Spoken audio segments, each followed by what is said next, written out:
시간 애매해도 한번 간단한 거니까 22페이지 간단하게 보고 가도록 할게요. 22페이지 춘향전.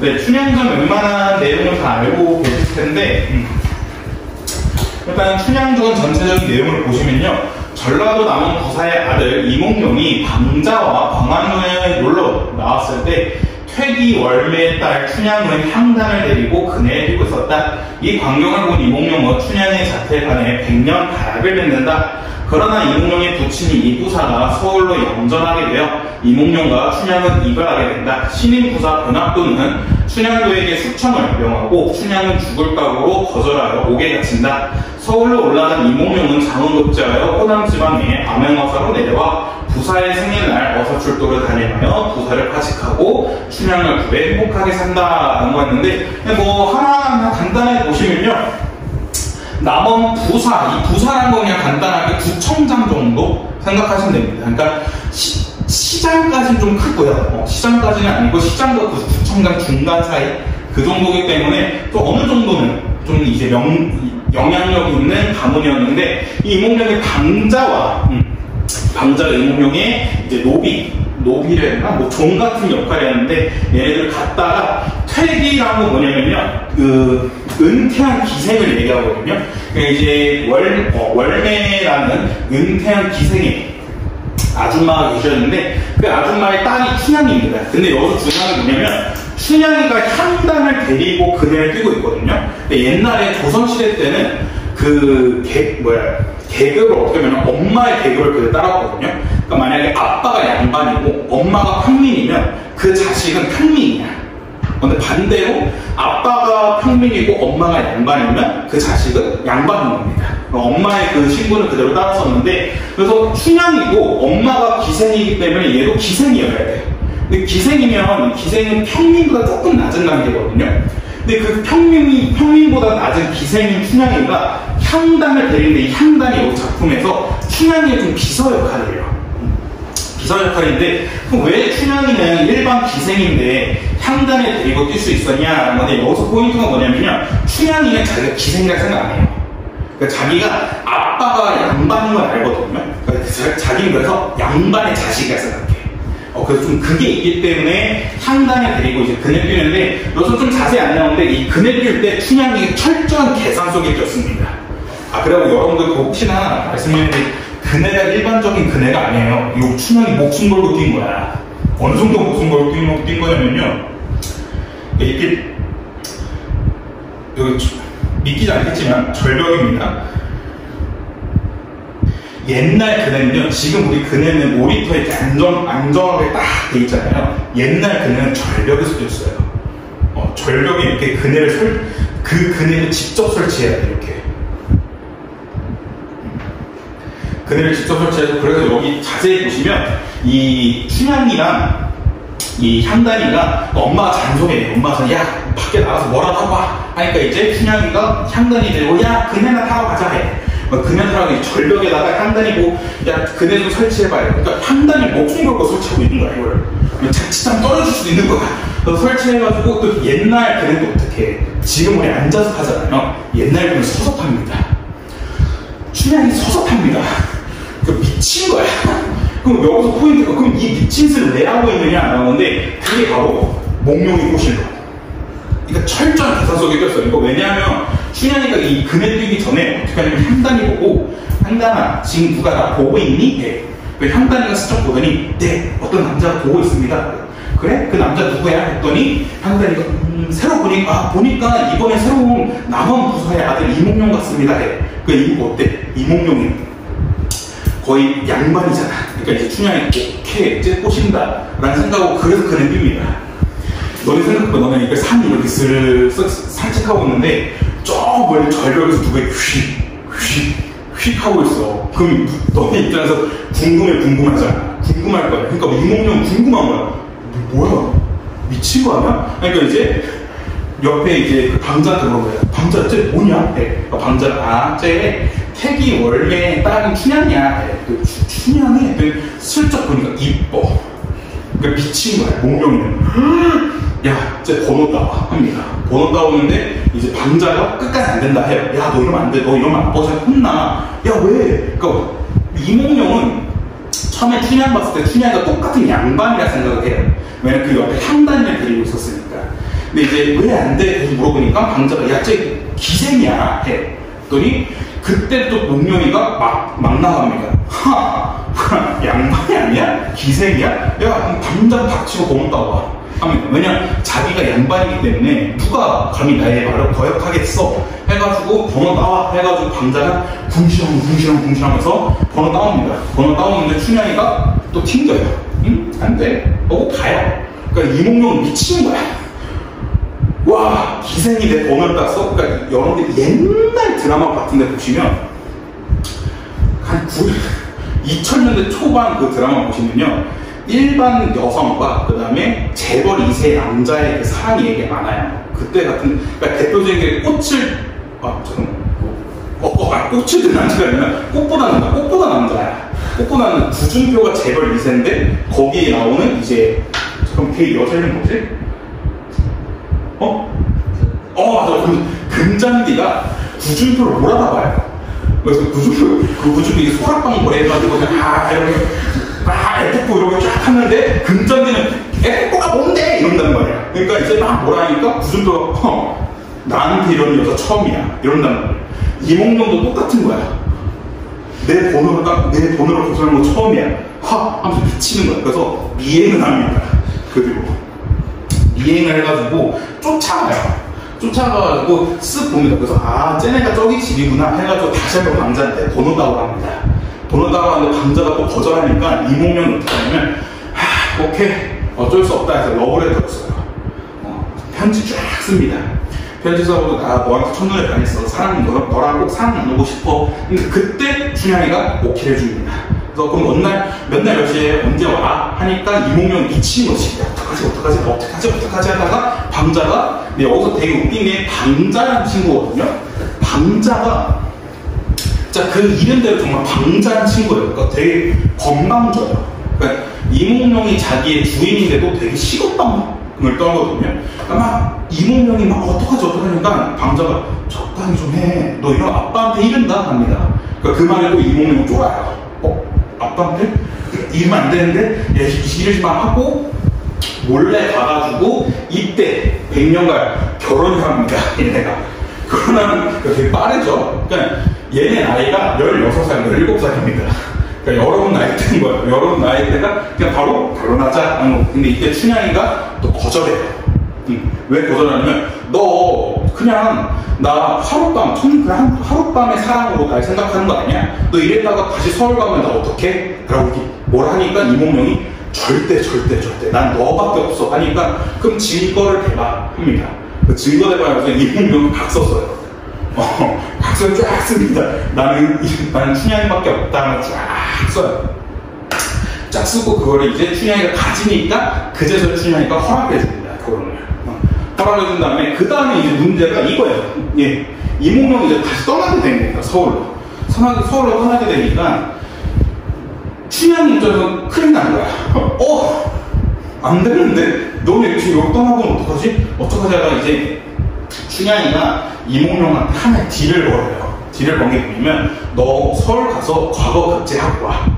과거 급제하고 오면 그때 진짜 우리 사랑을 나누자 라고 얘기해. 그러니까 이몽룡이 오케이 과거 급제는 반드시 하고 온다 하고 와서 컴백을 하거든요. 근데 그 컴백하는 사이에 이런 일이 생긴 겁니다. 변학도가 춘향이에게 수청을 명하고 이제 춘향이는 이제 자기는 이미 남편이 있다. 이몽룡이라는 남편이 있기 때문에 수청을 줄 수 없다. 그래서 감옥에 갇히게 되는데 이때 이제 이몽룡이 컴백을 하죠. 근데 이게 또 재미있는 포인트는 이몽룡이 다들 아시다시피 거지 행색으로 와요.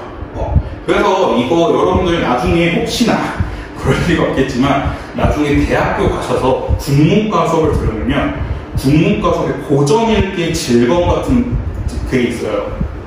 그걸 들어보시면 고전 소설에 되게 허점을 팍팍 찍거든요. 그때 하나 포인트가 왜 이몽룡은 거짓말을 했을까?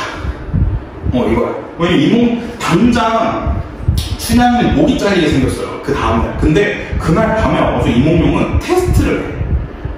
거짓말을 한단 말이에요. 저는 그때 뭐라 했냐면, 그래서 이거를 리메이크를 시키거든요. 리메이크 시킬 때 저는 그때 뭔 얘기냐면, 이몽룡 이 새끼 서울에서 바람 피고 왔다. 라고 했어요. 이 새끼 바람 피고 왔으니까, 지도 똑같이 와가지고 춘향이 너도 바람 폈겠지? 라고 생각해서 일하는 거다 했는데 웃긴 게 50명 가까이가 똑같은 생각하고 있었어. 그러니까 다 수업 들어 50명이 다 맞아 그 새끼 바람 피고 왔을 거야. 아무튼 이몽룡이 거짓말처럼 와요. 거짓말처럼 와가지고 이제 딱 테스트 통과하니까 이제 춘향이랑 이제 이몽룡이 같이 행복하게 사는 이야기가 바로 춘향전. 그러니까 춘향전이 되게 독특합니다. 그래서 여러분들 가끔씩 그러니까 왜 춘향이가 자기를 양반으로 생각하냐면요, 춘향이의 성이 있어요. 성. 그러니까 이게 뭐냐면 옛날 평민들은 성이 없었거든요. 또 막말 뭐 개똥이 막똥이 이랬단 말이야. 그랬는데 그래서 얘 향단이도 성이 없어. 그냥 이름이 향단이야. 그다음 월내도 그냥 월내야. 근데 춘향이의 성이 있어요. 성춘향. 이게 성씨거든요. 그러니까 자기는 양반이라 생각하는 거야.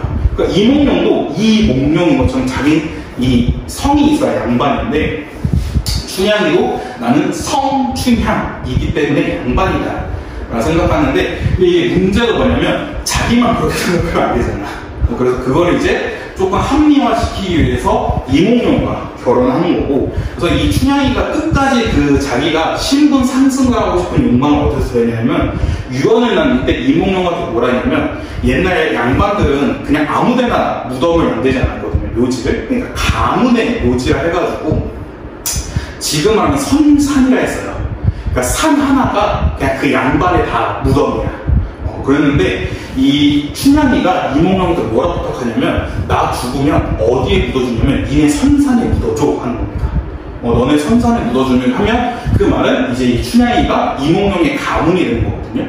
이몽룡의 가문이 된다면 이제 춘향이는 진짜 양반이 되는 거기 때문에, 그래서 죽기 전까지 이걸 되게 강조합니다. 꼭 하면서 나 잊지 마. 그러니까 잊어도 되는데 꼭 다 선산에 묻어주고 잊어. 이런 식으로 엄청 강조를 해요. 강조를 해가지고 얘기를 하고요. 그 다음에 또 하나 포인트가 재민이 이름이 월매예요. 월매는 춘향이가 감옥에 갇혔을 때 엄청 걱정하거든요. 걱정하는 이유가 뭐냐면 자기 걱정만 합니다. 춘향이 걱정은 안 해요. 자기 딸 걱정은 안 합니다. 왜냐면 월매는 은퇴한 기생이기 때문에 생계 수단이 없어요.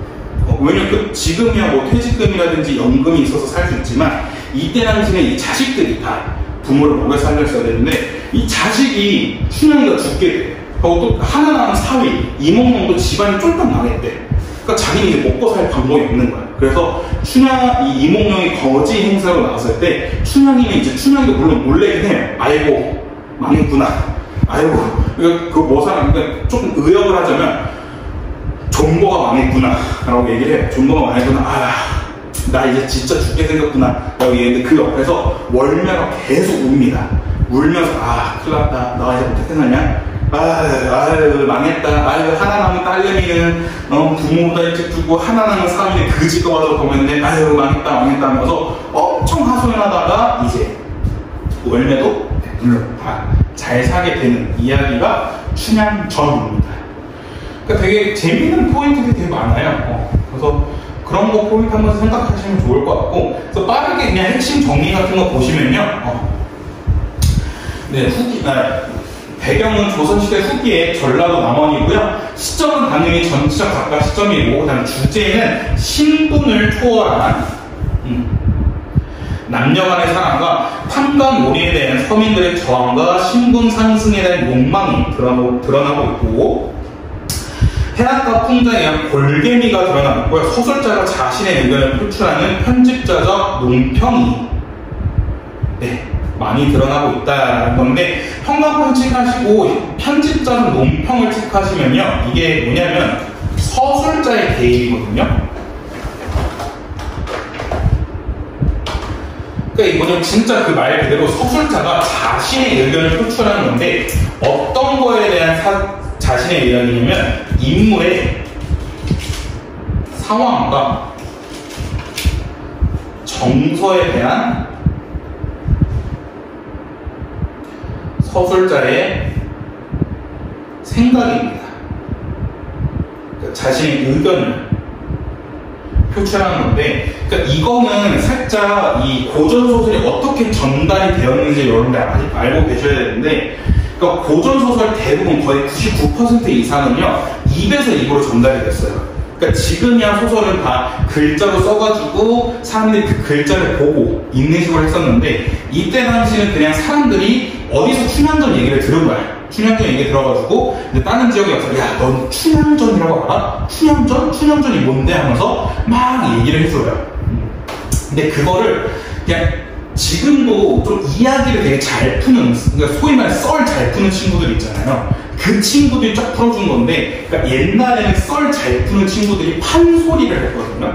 그러니까 여러분 아마 판소리 같은 거 한번 보셨으면, 판소리는 옆에서 이제 빵빵 얼씨구 해주면 이제 그 사람이 노래를 부르면서 이야기를 쫙 풀어줘요. 이야기를 쫙 풀어주는데, 근데 이 사람들도 사람이다 보니까 어디 지역 가서 막 얘기를 해. 얘기하는데, 뭐 예를 들어서 이몽룡이 수청을 변학도가 수청을 들라 했다라고 이제 얘기하면 이 이야기를 듣는 평민들이 아유 변학도 개새끼 막 이런단 말이에요. 아유 변학도 개새끼 이러면 이 말하는 사람도 그 분위기에 따라서 그렇지 변학도는 아주 나쁜 놈이야 하면서 자신의 생각을 표출하거든요. 근데 그것도 같이 저장이 된 거야. 그래서 같이 전달이 되면서 다른 사람이 이 이야기 풀 때도 아이고 변학도 개새끼야 이런 식으로 그런 내용이 같이 들어간 거거든요. 그래가지고 이게 지금에 와서 어떻게 되냐면 편집자는 없는 서술자의 개입이 된 겁니다. 그러니까 좀 하나의 이야기가 이 이야기를 풀 때 사람들의 의견이 같이 포함돼가지고 그걸 호응하고자 아이고 변학도 나쁜 놈이지 아이고 춘향이 불쌍해서 어떡해 이렇게 얘기하는 것도 같이 포함이 돼서 우리한테 전달이 되었다라는 점. 또 심한 경우에는요 이 판소리 이렇게 얘기하다가 갑자기 이야기 듣던 어떤 사람이 그 판소리 하는 사람이 연기를 너무 잘한 거야. 그래서 나쁜 놈과 탐관오래 연기를 너무 잘하니까 진짜 어떤 일이 있었냐면 그 이야기를 그 평민이 갑자기 낯을 보고 그 사람을 죽였어요. 그런 일도 있었어. 그러니까 너무 몰입해가지고 왜냐면 우리도 지금 드라마 같은 데 보면 진짜 악역 나오면 사람들이 왜 나쁜 년 이러잖아요. 그것처럼 진짜 누가 와서 개새끼야 하면서 죽이면 그런 일도 진짜 많았다고 해요. 그러니까 지금 생각하면 판소리가 좀 위험하죠. 위험하고 그다음에 좀 TMI지만 이게 이제는 좀 시간이 지나서 이제 붓과 이제 인쇄업이 많이 발전되면서 이제 책으로 발간이 됐거든요. 근데 지금도 여러분들 혹시 그거 여러분 알지 않나요? 명탐정 코난 만화책 보면 초반 부분에 얘가 범인 이런 거 써있잖아요. 그러니까 얘네도 똑같았대요. 얘네는 똑같하게 뭐 춘향전 이렇게 있으면 초반에 이제 춘향이 있으면 춘향이 결국 하고 아니면 앞에 보면 뭐 이몽룡 암행어사 됨 이렇게 앞에 누가 써놨대요. TMI 하고 진짜 이야기 풀 때도 막 이제 이몽룡이 떠난다 했고 이몽룡이 거지가 됐을 때 옆에 사람이 야 사실 이몽룡 암행어사야 이런 식으로 얘기하는 것도 많아가지고 그런 거 좀 방해하는 것도 많아서 그런 게 많답니다. 그러니까 이런 게 바로 그런 거다 생각하시면 되고요. 그 다음에 또 형광펜 체크하시면요. 네, 춘향전의 주제를 꼭 기억해 두셔야 돼요. 주제를 꼭 기억해 두셔야 되는데, 그러니까 주제가 표면적 주제와 이면적 주제로 나눠져요. 신분을 좋아하는 남녀 간의 사랑 같은 경우에는 표면적인 주제고요. 그 다음에 탐관오리에 대한 서민들의 저항과 신분 상승에 대한 욕망은 이면적인 주제입니다. 그러니까 이게 춘향전이 겉으로 보기에는 남녀 간의 사랑만 얘기하고 있는 것 같지만 그 속에서는 탐관오리에 대한 저항, 신분 상승에 대한 욕망이 같이 들어있는 게 바로 춘향전이다라는 것. 그래서 춘향전이 시험에 많이 나오면 춘향전이 시험에 나오면 뭐가 많이 나오면요 이 주제에 대해서 소설형으로 써라 라는 게 많이 나오거든요. 그러니까 주제 두 가지, 이면적인 주제, 표면적인 주제 이렇게 두 가지를 써라 라는 게 많이 나오기 때문에 이거 주제도 꼭 알고 계시고 그 밑에 인물관계도 빠르게 보시면요 첫 번째는 이몽룡이겠죠. 처음에는 미숙하고 철없는 면이 있지만 춘향과 이별한 후에 성숙하여 사랑의 약속을 지키는 의리 있는 인물로 나오고 이 이몽룡과 애정관계에 있는 게 춘향이에요. 그래서 신분의 차이를 극복하고 사랑을 이루는 적극적이고 진취적인 인물이다라는 거고 그래서 그에 대한 갈등 관계에 있는 건 변학도 탐관오리의 전형으로 지배층의 어리석음을 드러내 혐오와 풍자의 대상이 되는 인물이 바로 변학도이다라는 거고요. 그 옆에 효용상 특징 보시면 이중적 언어 사용이라고 되어 있는데 일상어 위주의 서민들의 언어와 한문투의 양반칭입니다. 언어를 동시에 사용하여 폭넓은 독자층의 요구에 부합했다는 건데, 네, 이것도 형광펜 꼭 칠하세요. 이중적 언어 사용, 네, 이것도 춘향전의 표현상 특징 문제로 많이 나옵니다. 네, 이것도 여러분 같이 알고 계시면 좋은 건 뭐냐면, 그럼 왜 이런 춘향전 같은 소설은 양반친의 언어와 서민들의 언어가 왜 같이 들어가냐면요, 옛날 판소리가 열리는 그 배경을 아셔야 되는데, 판소리가 언제 열리냐면 마을 잔치 때 열리거든요. 근데 이 마을 잔치가 보통 가을쯤에 열려요. 가을이나 아니면 봄쯤에 열리는데, 그 이유가 뭐냐면 이 잔치를 열어주는 사람이 뭐냐면 그 마을에 양반들이 열어줘요. 양반들이 열어주는데 그 이유가 뭐냐면, 봄에 열어주는 거는 이제 농사 열심히 지어라 하고, 가을에 잔치를 열어주는 거는 뒤풀이, 너네 올해 한 해 동안 열심히 일했으니까 오늘은 실컷 놀아라 라고 이렇게 뒤풀이 열어주는 거거든요. 그래서 이렇게 잔치를 열어주면 그때 판소리 하는 사람들이 와가지고 판소리를 쫙 해주는데, 이 판소리를 할 때 앞에는 평민들이 이쪽으로 땅바닥에 이렇게 앉아서 듣고 있고, 맨 뒤에는 양반들이 의자에 앉아서 보고 있어요. 그래서 양반들이 같이 들어, 이걸. 근데 이거 보시면 이게 춘향전은 이런 한방을 양반에 대해서 저항하고 양반을 비판하는 내용이 많거든요. 그럼 너는 그냥 그럼 양반 입장에서 화가 날 수 있잖아. 저 새끼들 날 욕해? 근데 여기서 양반이 빵 치고 야 이 새끼야 하고 화내면 되게 졸렬한 사람을 욕 많이 먹었대요. 그러니까 그 양반도 하나의 덕목이라 생각했던 거야. 그러니까 그래 형님들 그래 실컷 날 욕해라, 그래 욕하면서 스트레스 풀어라 하면서 허허허 하면서 관대한 척을 해야 좀 이 평민들이 많이 따랐다 해요. 그러니까 지금 생각하면 그거예요. 여러분들 여름방학 끝나고 이 얼리보드 끝난 다음에 마지막 날에 너네끼리 다 어디 음식점 간 거야. 음식점 가서 너네끼리 노는데 맨 뒤에 우리 선생님이 다 계신 거야. 선생님 다 계신데 너네 보고 장기자랑을 하라 했는데 누가 나와서 너네가 선생님이랑 각각 성대모사 하는 거야. 성대모사인데 되게 하는 게 진짜 똑같이 하기보다는 되게 우스꽝스럽게 어떤 선생님 막 이렇게 하면 이런 식으로 막 놀리듯이 하는 건데, 우리 선생님들 뒤에서 이러고 웃어야 돼. 여기서 너네 생각해봐. 여기서 만약에 너네 둘이 있는데 내가 뒤에서 이러고 있었는데 수영이 만약에 죽었으면 어떻게 수업하냐면 이렇게 수업하지 막 놀렸어. 근데 내가 거기다 뭐 김수영 하면서 이 책상은 뒤였잖아. 그 분위기 어떻게 되겠어? 정말 가뿐싸라 될 거 아니야. 그럼 거기 잔치를 망하게 된단 말이야. 그러면 다른 학생들도 나를 어떻게 생각해서 뭐야 저 새끼 왜 이렇게 소심해 하면서 속 좁아 죽겠네. 진짜 죽어서는 다시 안 들어가겠다 막 이럴 거 아니야. 그러니까 양반은 끝까지 참고 있어야 돼. 이 뒤에서 뒤고 있는데, 이게 너무 서민층의 언어, 그러니까 너네들만 알 수 있는 언어를 쓰면 우리 뭐라도 듣잖아. 우리 재미가 없을 거 아니야. 그렇기 때문에 너네들이 가끔씩 이제 우리가 알아볼 수 있는 용어도 같이 써주는 건데, 판소리를 똑같이 서민층의 언어만 쓴다면 뒤에 듣고 있는 양반 애들이 못 알아들으니까 같이 또 양반층의 언어를 같이 써주면서 양반들도 같이 즐길 수 있게 하는 게 이런 요구였었고요. 그 밑에 언어 유희. 언어 유희에 대한 말 그대로 말장난을 치는 겁니다. 제 이름으로 제일 많이 장난치는데, 사수할 때 이 사자가 뭐 죽을 사자냐 아니면 넉사자냐 이런 식으로 사람들이 많이 놀리는데, 이게 언어 유희입니다. 네, 저 사는 역사 사자입니다. 네. 하도 어렸을 때 많이 들었는데, 왜냐면 제일 유명한 게 죽을 사니까 말이 되냐고. 누가 미치지 않고서야 사람이 이름이 죽을 사냐고. 그런 거고요. 그 다음에 다양한 표현으로는 음성상징어, 대꾸, 과정, 반복, 열거를 통해서 생동감 있게 표현하고 있다. 이것도 꼭 체크해 주시고. 네, 그 다음에 춘향전의 근원설화가 있습니다. 이게 뭐냐면요, 그러니까 누가 춘향전의 이야기를 그냥 완전 새롭게 만든 게 아니라 여기저기서 들은 내용을 그냥 짬뽕을 시킨 거다 생각하시면 되는데, 첫 번째로는 신원설화가 있는데, 이거는 이제 수절, 정절을 시키다가 이제 양반한테 죽는 이야기를 하고 있고요. 암행어사 이야기는 암행어사가 나와서 이제 나쁜 놈들을 다 해결해 주는 이야기가 암행어사 설화인데 이 두 가지 설화가 합쳐서 춘향전이라는 게 만들어졌다라고 얘기하는 게 바로 춘향전입니다. 네.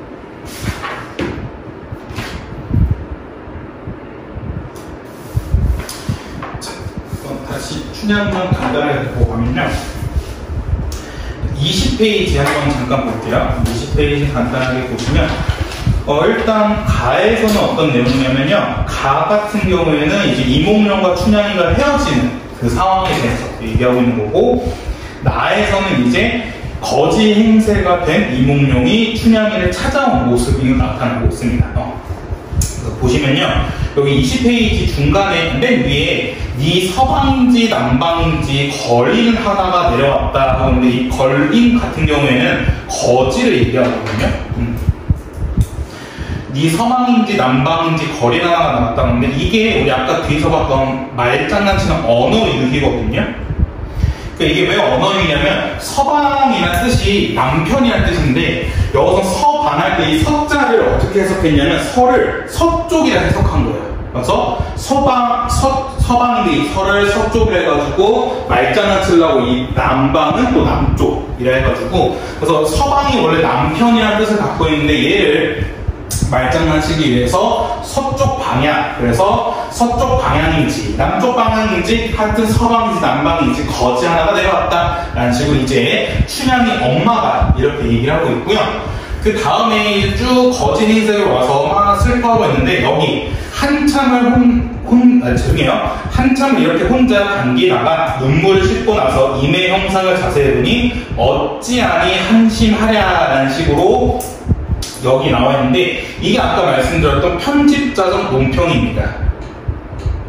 그러니까 이 서술자, 이야기하는 사람이 자기가 이야기를 하면서 인물의 상황과 정서에 대해서 생각을 드러내고 있는 건데, 그러니까 이 이야기를 춘향전 얘기를 해주는 서술자가 쭉 얘기하다가 아휴, 이 몽룡의 행사를 보니까 진짜 한심하다, 한심해, 이런 자신의 생각을 추구한 건데, 이게 바로 편집자적 논평, 서술자의 개입이다라는 거 체크하시면 좋을 것 같아요.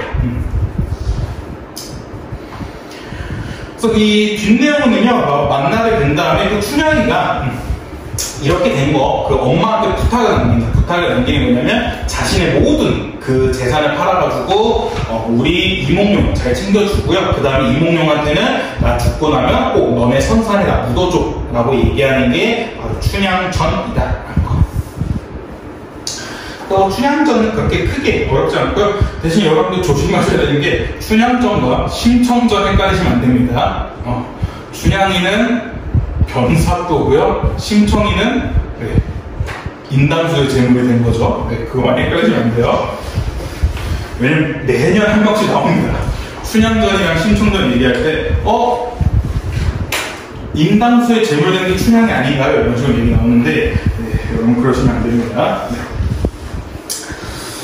네, 그 다음에 하나 그냥 아까도 말씀드린 게, 이건 그냥 여러분들 TMI식으로 알고 계세요. 그러니까 왜 제가 아까 춘향전이 완전 판타지라고 얘기했냐면요, 일단은 이몽룡이 암행어사 되는 게 말이 안 됩니다. 이몽룡이 암행어사 되는 게 말이 안 되고요. 그러니까 이게 왜 그러냐면요, 이몽룡이 장원 급제를 했다 나오고 있거든요. 암행어사 같은 경우에는 임금의 진짜 좀 에이스? 이런 얘들을 뽑는 거예요. 왜냐면 자기가 그 임금이 직접 여러 그 지역을 돌아다니면서 감시할 수 없으니까 자신의 에이스한테 그 역할을 맡긴 건데, 그래서 이 에이스가 되려면요, 엄청 이 임금 옆에서 믿음이 많아야 돼요. 근데 이몽룡은 과거급제였기 때문에 임금을 처음 봤습니다. 처음 봤기 때문에 1년 만에, 한 며칠 만에 암행어사 될 수 절대 없어요. 그러니까 지금으로 하면 공무원이 1급부터 9급이 있는데, 장원급제하면 5급 공무원이 되는 건데, 암행어사는 최소 3급이 돼야 되거든요. 그러니까 말이 안 되는 그런 식으로 보여주고요. 그 다음에 또 다른 건 뭐냐면요, 만약에 그렇다더라도 이몽룡이 암행어사가 됐다 치더라도 이몽룡은 절대 이 전라도 남원 쪽으로 못 옵니다. 그러니까 왜냐면 암행어사 옛날 직급이란 것 자체가 자신과 관련 있는 지역은 절대 못 가게 했대요. 그러니까 왜냐면 그 지역도 뺑뺑이를 돌렸답니다. 그래서 그냥 이제 임금이 야 암행어사 너 어디 가야 돼? 라고 얘기하는 게 아니라 야 암행어사 출동해라. 저 어디로 갑니까? 뽑아. 그래서 그 룰렛을 돌렸대요. 돌려가지고 뽑고 그걸 또 바로 확인하는 게 아니라 계속해서 간직하고 있다가 광화문을 나와서 봤대요. 광화문 나와서 보고 와, 씨, 나 철원 가야 되네? 하면 와, 철원 어디까지 가? 막 이렇게 가야 되는 지역이기 때문에 근데 그 뽑기 할 때 암행어사와 관련된 지역을 다 뺀 이유가 뭐냐면요. 사람이기 때문에 주관적 감정이 들어갈 수밖에 없어요. 그러니까 자기가 만약에 뭐 전라도 남원 쪽에 있었는데 이몽룡도 전라도 남원에 있으면서 뭐 고마운 사람이 있을 테고 싫은 사람이 있을 거 아니에요? 그럼 이제 암행어사 봤을 때 고마운 사람한테 좀 눈 감아주는 경우가 있었대요. 하고 싫은 사람한테는 일부러 죄를 더 덮어씌워가지고 원하는 경우가 있었기 때문에 그래서 이몽룡이 암행어사가 되는 것도 말이 안 되고 암행어사가 되어서 이 전라도 남원 지역으로 오는 것도 말이 안 되고요. 그 다음에 좀 이거는 지금 시대로서는 이해하지 못하는 것 중 하나인데 이 춘향전에서 제일 억울한 사람은 변사또입니다. 변사또가 제일 억울할 수밖에 없어요. 왜냐면 변사또가 지금 얘가 잡혔다고 한 이유가 뭐냐면요. 춘향에게 숙청을 명해서 그렇게 된 거거든요. 근데 그러니까 지금 시대랑 다른 게 옛날에는 기생은 국가 소속이었거든요. 그렇기 때문에 사또가 관리를 했어야 된다 하고요. 그다음 심지어는 그러니까 지금으로 이해할 수 없는데 심지어는 이때는 그 사또가 관리 명목 하에서 그 기생과 숙청을 꼭 들어왔어야 되고 그다음에 기생 역시 거부권이 없었답니다. 그러니까 무조건 들었어야 되는 거기 때문에 변사또 입장에서는 자신의 권리였던 거야. 권리여가지고 야 춘향아 너 숙청 들어라 했는데 춘향이가 아니 나 기생 아닌데? 야 근데 너 명부에는 기생인데? 나 아니라니까! 그래도 숙청 들어야 하는데 나 아니라니까! 이러다가 갑자기 암행어사 와가지고 야 너 숙청 들어야지. 아니 여기 있다고 여기 명부에 있다고 야 이거 이 명부가 잘못되니까 네 아빠가 잘못한 거 아니야? 이렇게 돼야 돼요. 왜냐면 명부가 잘못된 거니까. 그러니까 변사또에서 아니 명부가 있다니까 명부가 있는데 야 잠깐만 이 전이면 니네 아빠잖아. 니네 아빠가 잘못한 거 아니야? 이몽룡은 닥쳐. 네가 잘못한 거야. 그래서 잡아나온 거기 때문에 좀 현실적인 관점에서 본다면 변사또가 제일 억울한 그런 거였기 때문에 그래서 춘향전은 그냥 재미삼아 생각하시면 되고요. 그래서 몇 가지 되게 또 고전소설의 재미있는 포인트들이 많은데 대표적인 게 그거 심청전 아까도 얘기했던 거죠. 심청전 원전에 얘기하는 게 뭐냐면요. 그거 예전에 원전에 되는데 심청이는 왜 맹인잔치를 열었을까? 이거거든요. 왜냐면 심청이가 어찌됐건 인당수의 재물이 된 이유는 아버지의 눈을 뜨게 하기 위해서인데 그러고 나서 자기가 죽을 줄 알았는데 부활했단 말이에요. 부활했으면 아버지를 보고 싶었으면 그냥 50대 노인, 그러니까 이 독거 노인 잔치를 열어줘야 되는데 맹인 잔치를 열어줘요. 맹인 잔치를 열어주는 거기 때문에 이 심청이는 인당수의 재물이 되면서 알았다는 거죠. 아버지가 눈을 못 뜰 거라는 걸. 그렇기 때문에 생각해보면 심청이 말이 안 돼. 그래서 그런 포인트도 많고요. 그 다음에 또 제일 또 재밌는 거는 토끼전. 토끼전에 결말이 엄청나게 많아요. 그러니까 여러분 토끼전이 그 토끼전이 아닙니다. 거북이와 달리기한 싸움이 아니고요. 그거 말고 토끼전 그 토끼의 간내노라는 거. 근데 그거 보시면 뒤에 자라에 대해서 어떻게 그러니까 자라가 제일 불쌍합니다. 제일 불쌍한 게 뭐냐면 자라는 명을 받아서 간 것 뿐이야. 받았는데 문제가 뭐냐면 토끼가 와서 여러 가지 버전이 많은데 토끼가 그냥 바로 속이고 도망친 게 있고요. 그 도망친 뒤에 자라가 그 어차피 이대로 용궁으로 돌아가게 되면 자기는 죽게 뻔하다. 그래서 그냥 거기서 자살하는. 이 자살하는 방법 되게 간단한 게 뭐냐면 그냥 자기 뒤집습니다. 혹시 거북이 키워보시면 아시죠? 거북이는 자기 몸 뒤집으면 못 일어나요. 다른 거북이 이렇게 툭 쳐줘야 되는데 그래서 자라가 어차피 나 죽을 거 그냥 이거 내가 죽자 하고 그냥 뒤집어 죽은 이야기가 있고요. 두 번째는 자라 역시 토끼 따라 도망친 이야기가 있고요.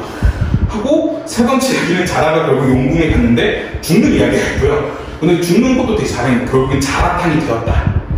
그 얘기도 있고요. 그 다음에 더 웃긴 건 뭐냐면요. 토끼가 그 용궁에 내려왔을 때 자라의 아내랑 바람을 핍니다. 네, 그 버전도 있어요. 그 버전도 있어가지고 자라가 도망친 다음에 토끼가 도망친 다음에 자라가 뒤늦게 알게 돼요. 자기 아내랑 그 토끼가 바람 폈다는 사실을 알게 돼서 또 뒤집어 자살하는 경우 있고요. 또 심지어는 아내가 토끼가 너무 보고 싶어. 토끼가 너무 보고 싶어가지고 토끼를 쫓아갑니다. 쫓아갔다 토끼가 이제 같이 나왔는데 토끼 이제 자라 아누라는 토끼한테 우리 이제 같이 사는 거지 했더니 토끼가 뭐야? 도망칩니다. 또 자라 보이는 거 충격 먹어서 뒤집어 자살합니다. 그런 데는 되게 많습니다. 그러니까 이게 재밌는 게 뭐냐면요. 그 토끼전이 이렇게 결말이 다양한 게 뭐냐면, 근데 용궁은 용왕은 결말 하나예요. 용왕은 결국 죽어요. 용왕은 그냥 병들어 죽는 건데, 그러니까 사람들이 생각하기에는 이 용왕보다 자라가 나쁜 놈이라는 거야. 자라가 앞자리 같은 역할이기 때문에, 그래서 자라를 그러니까 자라가 행복한 일이 한 번 없어요. 죽거나, 아내가 바람피거나, 돌아갔더니 죽거나 이런 내용이기 때문에 사람들이 그때 당시 사람들이 생각했을 때는 이 토끼전에서 자라가 제일 나쁜 놈이다 하는 게 있고요. 그 다음에 또 같이 번외로 나온 게 그거잖아요. 여러분들 꼭 옛날에 되게 유명했던 건데 호랑이가 내려온다. 그러니까 범 내려온다. 그래서 뭐 범 내려온다 막 이런 노래 있는데 그게 이제 그것도 토끼전 얘기거든요. 그러니까 자라가 이제 지상에 내려와가지고 여기 토끼 선생, 토 선생 어딨냐? 라고 해서 여기 토 선생 어딨어? 라고 물어봤는데 토 선생 쪽에 있는데 근데 얘가 자라가 발음이 안 좋은 거야. 토 선생이라 했는데 호 선생이라는 겁니다. 또 호자가 호랑이 호자거든요. 그래서 호 선생 나와! 했더니 갑자기 산에서 호랑이가 누가 나 불렀니? 해서 막 내려와서 이제 호랑이가 자라를 또 죽입니다. 네, 그 얘기가 또 범대로다. 그러니까 자라는 어찌됐든 죽어. 그러니까 자라가 제일 불쌍한 이야기가 바로 그런 거고요. 그래서 옛날 소설 같은 거 보시면 이런 게 되게 많습니다. 그러니까 또 되게 잔인하고요. 원래는 원래 아이들이 읽으라고 만든 게 아니었기 때문에 되게 잔인하고요. 또 제일 잔인한 건 콩쥐팥쥐죠. 이거 많이 아시잖아요. 콩쥐팥쥐는 이제 팥쥐가 콩쥐를 죽이죠. 팥쥐가 콩쥐를 죽이고 팥쥐가 콩쥐인 척 이 사또랑 계속해서 지내는데 이 어느 날 사또가 어느 할머니 집에 가서 밥을 얻어먹는데 그 할머니가 사또 밥상에 젓가락을 잘못 줘요. 잘못 줘가지고 이 사또가 할머니 여기서 젓가락 잘못 줬는데요 짝짝이가 안 맞아요 했더니 할머니가 뭐라 하냐면 그 젓가락 잘못된 걸 알면서 지 마누라 바뀐 줄 모르냐 하니까 이제 사또가 거기서 눈치를 챕니다. 그래가지고 팥쥐를 잡아다가 팥쥐를 죽여서 젓갈로 만들어요.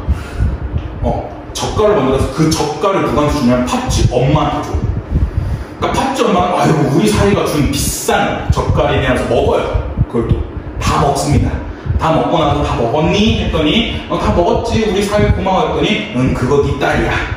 해가지고 거기서 충격을 받는 이런 거 되게 많아요. 하고 장화홍련도 원래 귀신 이야기. 장화홍련은 좀 잔인한 것보다는 그 사또들이 불쌍합니다. 그러니까 장화홍련이 그것도 새엄마한테 이제 다 괴롭힘을 당해서 첫째 딸 장화가 죽고 이제 둘째 딸 홍련이가 죽고 장화가 살아남는 놈이었는데 이 장화홍련 둘 다 귀신이 돼가지고요. 자기가 억울하니까 새로 사또가 부임할 때마다 그 방에 갑니다. 근데 얘네가 좀 꿈인 상태에서 가면 모르겠는데 진일 죽었을 때 모습으로 간 거야. 얼마나 무섭겠어. 가가지고 사또 이러니까 사또는 뭔 소리야 했다가 갑자기 시커먼 여자 2명이 처녀귀신 나오니까 거기서 놀라서 심장마비로 장화홍련 귀신이 사또만 10명 이상을 죽였다 해요. 그러니까 하도 죽으니까 이제 임금이 에이스인 애한테 시킨 거야. 야, 너 가서 좀 해결하고 와. 해가지고 얘는 자기도 전에 칼부터 꽂고 나와 하니까 이제 장화홍련 쫄아요. 그래서 저 미친놈 아니야? 괜찮을까? 근데 일단 가보자. 일단 갔더니 이때 그렇게 나와 하지만 얘가 또 놀려서 기절합니다. 심장마비로 죽진 않았어. 놀려서 죽어서 놀려서 이제 기절했다가 눈 떴더니 장화홍련이 그렇게 서 있길래 야 너는 왜 그러냐 해가지고 이제 장화홍련이 얘기를 해주니까 사또가 오케이 억울함 풀어줄게 해서 바로 새엄마 죽이니까 이제 장화홍련이 고마워 하면서 떠난 이야기가 장화홍련. 이런 게 되게 많아요. 되게 잔인하죠. 외국 것도 되게 잔인하고요.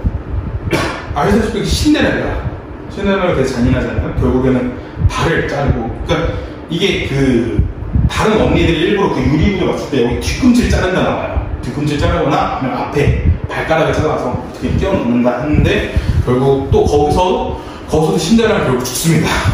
신데렐라는 결국 죽고요. 신데렐라가 죽고 나서 그 일부러 그 왕자가 복수하기 위해서 그 구두를 뜨겁게 만들어서 한 거고.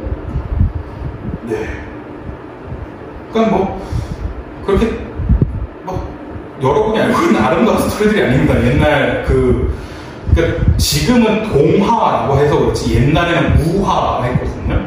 그러니까 이솝우화라 해가지고 어른들이 있는 이야기였는데 지금 이제 동화이기 때문에 내용이 좀 많이 빠진 거라서 그 점 만약에 더 궁금하시면요 나중에 국문과 가지 마시고요 국문과 그냥 복수 전공을 하나 들어서 보세요.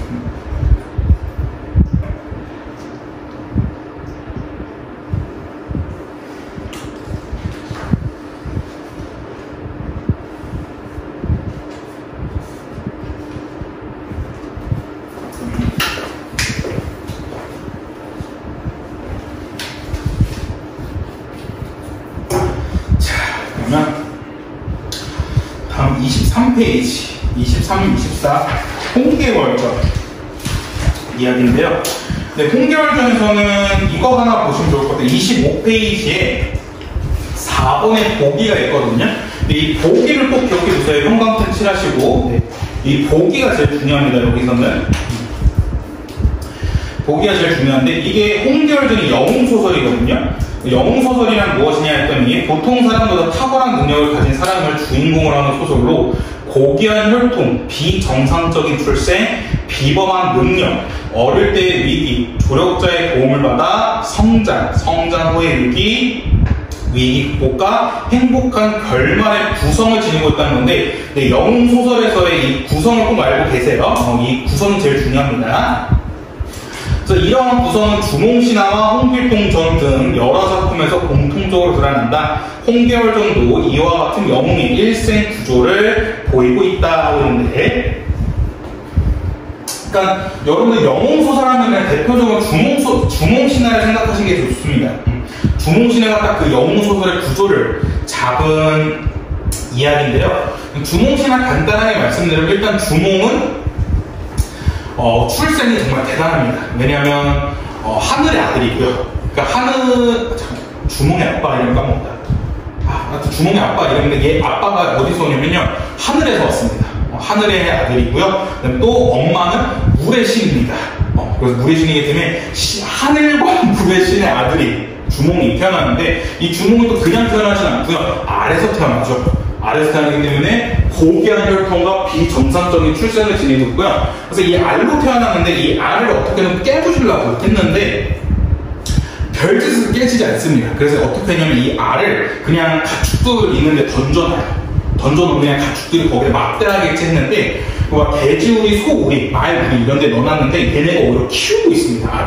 알을 이렇게 보살펴주고 하는 거 보고 그러고 나서 이제 땅 태어났는데 이제 비범한 능력을 가지고 있는데 화살을 기똥차게 쏴요. 화살이 그냥 쫙 머리에서 평 쏘기만 해도 눈을 탁탁 맞출 정도로 엄청나게 하고요. 근데 그렇게 능력을 가지고 있어서 얘가 위기를 겪습니다. 왜냐면 다른 이 왕자들이 이제 주몽제에 너무 뛰어나다. 저러다가 우리를 뺏을 수 있다. 우리나라 뺏어서 쟤가 왕이 될 수 있으니까 일찌감치 죽여놓자 했는데 그 위기를 또 잘 벗어나는데 그때 조력자의 도움을 받는데 조력자의 도움을 어떻게 받냐면요. 얘가 이제 그 강가를 건너야 되는데 강가를 이제 강 너무 깊어가지고 어쩌죠 하고 있는데 주변에 다리도 없습니다. 그래서 어떻게 하냐면 이 강에다가 나는 물의 아들이다. 그래서 일단 도와줘라 했더니 갑자기 거기서 물고기들이 쫙 올라와요.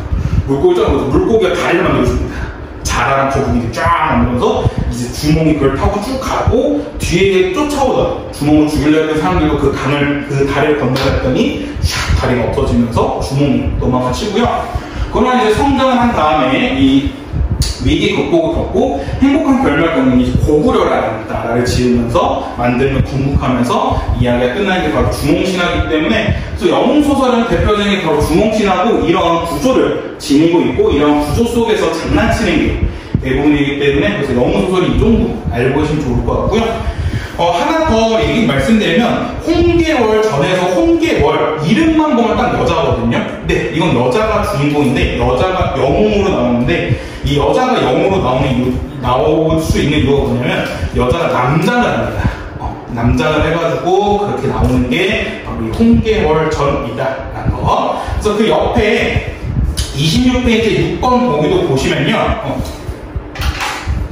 세 번째 줄부터 보시면 조선 후기 여성 독자들의 성장된 의식은 당시 유행하던 소설에도 반영되었다. 여성이 주인공이 되어 당시 가부장적 체제와 권위 의식에 도전하면서 당시 남성 중심의 유교사에 대한 비판 의식을 드러내는 작품이 다수 창작된 것이다. 하지만 남성 중심의 유교사의 질서가 무너진 것은 아니기 때문에 새로운 가치관을 제시하면서 여성을 보조적 역할 또는 남성의 조력자로 머무는 등장인물에서 그치게 하는 경우가 많다 하고 있는데, 그러니까 이게 매번 나오는 여성 영웅소설의 한계라고 나오거든요. 그러니까 그 한계가 뭐냐면 여성이 여성의 모습으로 활약하지 못해요.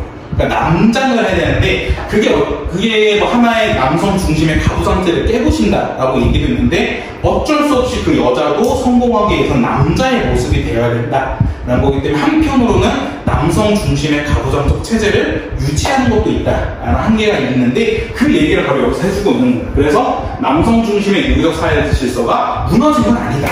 무너진 건 아니고, 왜 그러냐면 남장을 했기 때문에 그런 게 많이 나옵니다. 그래서 요즘 남장한 얘기가 많이 없죠. 옛날에 되게 많았어요. 대표적인 커피 프린스 1호죠.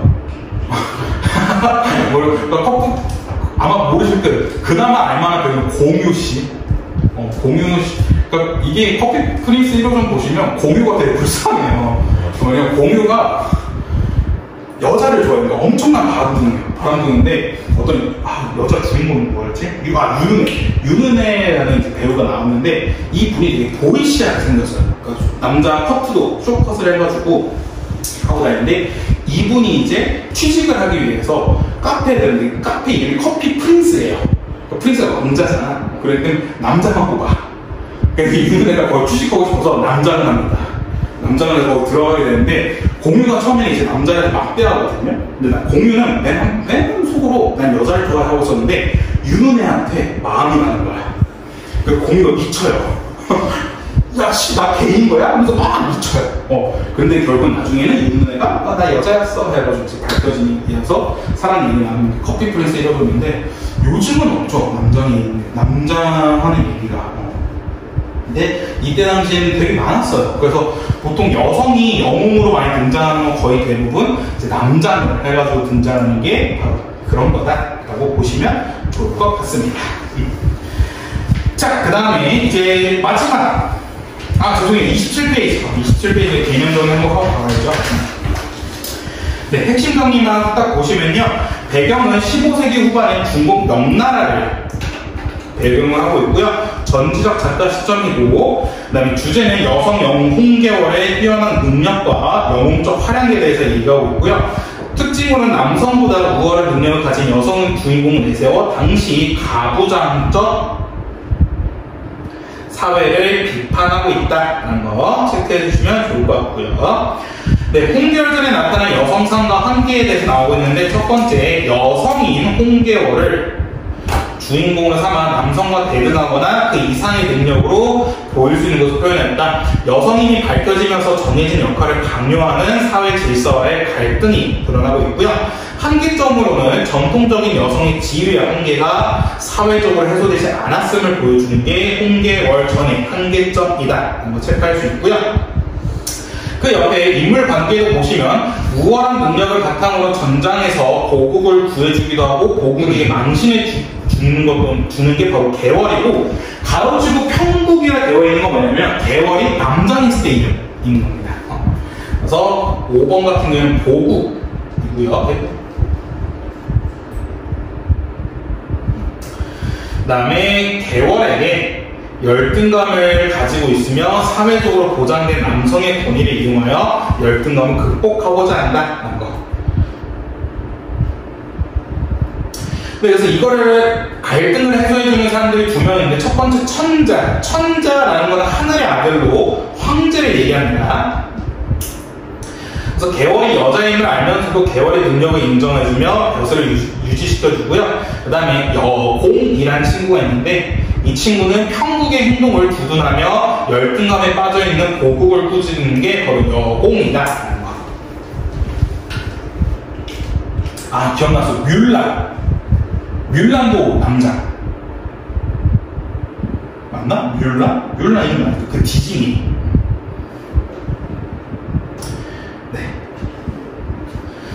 자, 그 다음에 이제 마지막. 허생전이에요. 허생전. 허생전은 딱 여러분들, 이게 여러분 학교 교과서에 있는 수록되어 있는 파트였었거든요. 그래서 뭐 본문은 그렇게 크게 볼 필요 없을 것 같지 않아요. 네. 넘어가도 되죠? 네. 자, 그럼 빠르게 31페이지만 보고, 네. 그냥 허생전에 대한 내용만 보고 갈게요.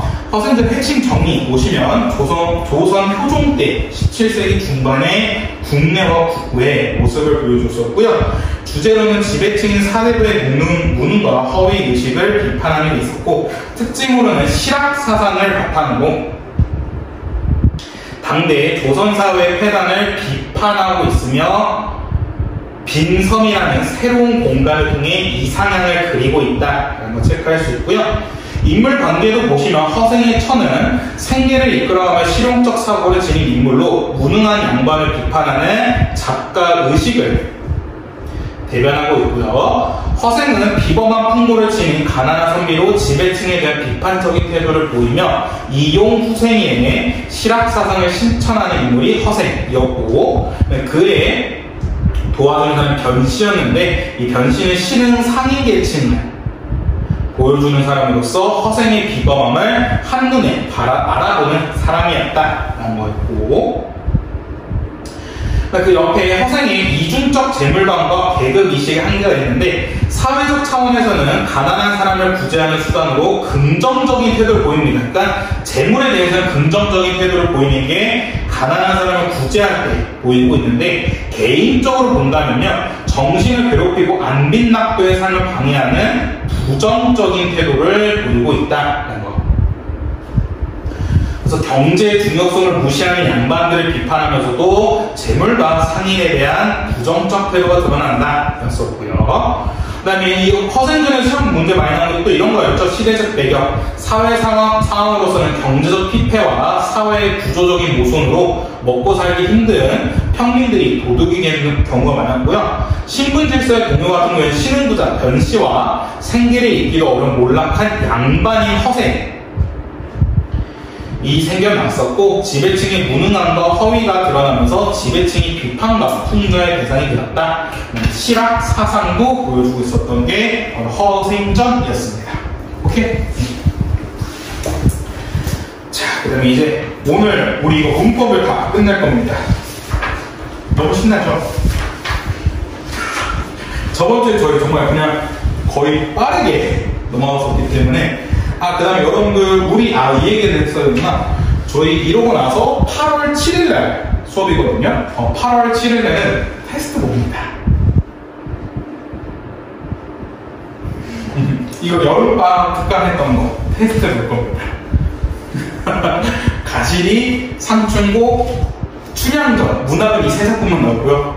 그 표정을 다, 정말 누가 봐도 하기 싫다라는 표정을 짓고 있는데, 그러니까 문학 작품은 춘향전, 가시리, 상춘고, 그러니까 딱 여러분 교과서에 있는 작품들만 볼 거고, 문법은 품사부터 문장 성분까지. 그래서 이거 테스트 봐가지고 한 대략 20문제? 20문제에서 25문제 정도 생각하고 있고요. 물론 서술형도 있습니다. 서술형도 있어서 똑같이 시험 봐가지고, 네. 이거 그래, 여름방학 딱 끝나고 나서 뭐 이렇게, 내가 이 정도 했구나 라는 걸 느낄 수 있기 때문에, 네, 그 정도. 하려고 하고요. 그 다음에 저희 8월 14일부터 2학기 바로 내신 대비 시작할 거고, 여러분들 12일날 계약이었던가? 13일? 12였나? 하여튼 12, 13일 때 그때 계약하실 텐데, 네, 하고 나서 제일 좋은 거는 여러분들 학교 선생님 한번 여쭤봐 주시는 거고, 혹시 2학기 시험 범위는 어디 나가시냐 했는데 아마 안 알려주실 것 같습니다. 학교도 네, 안 알려주실 것 같은데, 일단은 지금 1학기만 본다면 작년과 동일하게 시험 범위 출제되고 있어서 여러분들 6단부터 쭉 나갈 거고요. 그 다음에 일단은 제일 먼저 문학이나 문법 위주로 나갈 거고, 그 다음에 가끔씩 여러분들 7단원인가 8단원인가 화법과 작문이 또 시험 범위 들어갈 수 있는데, 그거는 이제 시험 범위 확정되면 그때 나갈 거여서, 그래서 8월 14, 20일, 28 이렇게 3주 동안 빠르게 쫙 나가고, 9월 달부터는 오프를 미친듯이 풀 거고요. 제가 그때 말씀드린 추석 선물 세트가 있다고? 추석 선물 세트 말씀 안 드렸죠? 네, 추석 선물을 드릴 겁니다. 최근에 비명란법이 이제 제한이 3만원이었는데, 최근에 물가 상승률을 고려해서 5만원까지 늘렸답니다. 5만원까지 늘렸다 해가지고, 이거 프린트 한 장당 10원이거든요? 10원이기 때문에 제가 이렇게 5,000장 정도는 선물해 줄 수 있습니다. 추석 선물로. 그냥, 또 5,000장 그렇게 딱 맞추면 정이 없잖아요. 한 3,000장에서 4,000장 정도? 그렇게 추석 선물 세트를. 네. 문제를 잔뜩 드릴 겁니다. 네. 그래서 추석 동안 열심히 또 푸시면 됩니다. 아마 죽겠죠, 여러분들. 수학도 선물 세트가 있을 거고, 영어, 탐구 다 선물 세트가 있을 텐데, 네, 국어도 질 수 없죠. 국어도 선물 세트가 있을 겁니다. 하고, 그 다음에, 이건 아직 확정 안 되는데, 여러분들도 9월 모의고사가 있긴 하거든요. 그래서 8월 말이나 그쯤에 진도 우리 나가는 거 보고 좀 괜찮다 싶으면 8월 28일날 9월 좀 모의고사 대비 겸 모의고사 잠깐 수업을 하고요. 그러니까 여러분들이 지금 아직 나 1학년 때 괜찮아 이런 거 보시면 되고, 여러분 이러고 눈 감았다 뜨면 또 2학년이거든요. 저는 언제나 말씀드린 게 2학년이라는 학년은 없습니다. 예비 고3밖에 없어요. 1학년, 예비 고3, 고3밖에 없습니다. 그렇기 때문에 여러분 2학년이 이제 예비 고3이기 때문에 2학년 때도 부랴부랴 또 공부하시려면 바쁩니다. 미리미리 좀 하셔야 되기 때문에 네, 그렇게 진행할 예정입니다. 그리고 9월 한 달 동안은 제가 아마 여기 계속 있지 않을까 싶어요. 저번에 말씀드린 거는 부원장 선생님 말씀을 드렸거든요. 9월 달에는 저희 수업이 5시부터 8시까지 하고, 그 다음에 또 클리닉이잖아요. 그러고 나서 아무리 클리닉을 길게 하더라도 10시면 다 마무리를 할 텐데, 10시에 제가 저기로 가 있을 겁니다. 저 스터디 카페고요. 스터디 카페 가 있어서 질문 당직이라 해서 질문 받고 있을 겁니다. 네. 만약에 여러분들이 좀 제대로 안 되고 부족하다 싶으면 저랑 같이 손잡고 스터디 카페 가시면 됩니다. 어차피 저희 2명밖에 없기 때문에 그 스터디 룸 들어가면 돼요. 룸 들어가가지고 도랑 두고 하다가 네. 어차피 부원장 선생님께 12시까지 한다고 말씀드렸는데 12시면 이미 저는 막차가 끊겼습니다. 이미 택시 타고 가야 되기 때문에 제가 또 다행히도 이 다음 목요일 좀 늦게 출근해요. 목요일도 다행히 1시에서 2시에 출근하기 때문에 어차피 막차 끊기고 택시 타야 될 거 12시에 타건 1시에 타건 2시에 타건 심지어 차라리 3시다? 3시면 그냥 저 차라리 2시간 여기서 잠깐 잤다가 5시에 첫 차 타고 가는 게 더 좋습니다. 그렇기 때문에 네, 9월 한 달 동안 그렇게 하기로 부원장 선생님께 말씀드렸기 때문에 너무 행복하지 않나요? 저는 스터디 카페 있는 게 너무 부러워요. 스터디 카페 또 감동, 저 스터디 카페가 없어서 어쩔 수 없이 10시 이후에 하려면 맥북 가야 돼. 매끄러운 안으로 가가지고 맥플러리 하나 사주면서 거기서 공부를 해야 되는데 너무 불편하더라고요. 스터디 카페 하겠습니다. 너무 행복할 거예요. 너무 행복할 것 같아요. 여러분은 행복하지 않겠죠? 여러분은 지금부터 5시부터 하는데 새벽 1~2시까지 더 있는다고 그럴 텐데, 그래서 계속 남아있을 생각입니다. 뭔가 마음 같아서 목요일도 출근하고 싶은데, 근데 어쩌면 그럴 수도 있겠다. 그냥 이렇게 되고 새벽 3~4시까지 있게 된다면 그냥 근처 그 사우나 같은 거 없나? 목욕탕 가서 그냥 샤워만 하고 와서 4시까지 너네 기다렸다가 4시부터 또 목요일날 또 하면 되잖아. 이제 왜 저러나 싶죠? 집착이 심합니다. 2학기 성적은 잘 나와야 되기 때문에 집착이 심해요. 자, 이렇게 일단 가봅시다. 우리 저번 주에 행사 하다가 왼쪽 다 나가겠는데 이제 좀 디테일한 부분을 못 보고 넘어왔기 때문에 한번 쭉 보시면, 일단 그래도 대명사까지는 어느 정도 이것도 했네요. 그럴 다행히. 이 얘기를 안 하고 갔었군요. 37페이지. 37페이지. 동사와 형용사 구분하는 거. 근데 이거 반드시 암기하셔야 됩니다. 저번 주에도 엄청나게 강조했지만, 여러분 학교에서 이거 충분히 서술형으로 나올 수 있거든요. 서술형 나올 수 있기 때문에, 그러니까 진짜 잔인하게 나오면요. 그냥 그나마 덜 잔인한 게, 동사와 형용사 구분하는 방법을 뭐 2가지 정도 써라, 3가지 정도 쓰라 할 텐데, 여러분 학교에서 그렇게 나오지 않을 거고, 분명히 어떤 단어들 2개 준 다음에 이거를 동사, 형용사 구분하는데 어떻게 구분했는지 쫙 써라 나올 수 있기 때문에 기억하셔야 되고요. 쭉 보시면요, 일단 동사는 현재 시제 선어말 어미가, 이게 현재 시제 선어말 어미라는 게 무슨 말이냐면 현재를 나타낼 수 있냐라는 건데, 그러니까 먹다가 대표적인 동사인데 먹다에 먹는 붙을 수 있죠. 근데 형용사의 대표적인 예시는 예쁘다거든요. 예쁘다에 는을 붙이면 말이 안 됩니다. 예쁘는 이기 때문에 말이 안 되기 때문에 동사는 니은, 는을 붙일 수 있지만 안 된다는 거였고, 그다음에 명령어 어미도 안 됩니다. 그러니까 예를 들어 먹다에 명령어미 어를 붙이면 먹어라 라고 말이 되는데, 예쁘다에 쓰고 예뻐라, 야 너 예뻐라 라고 하면 말이 안 되죠.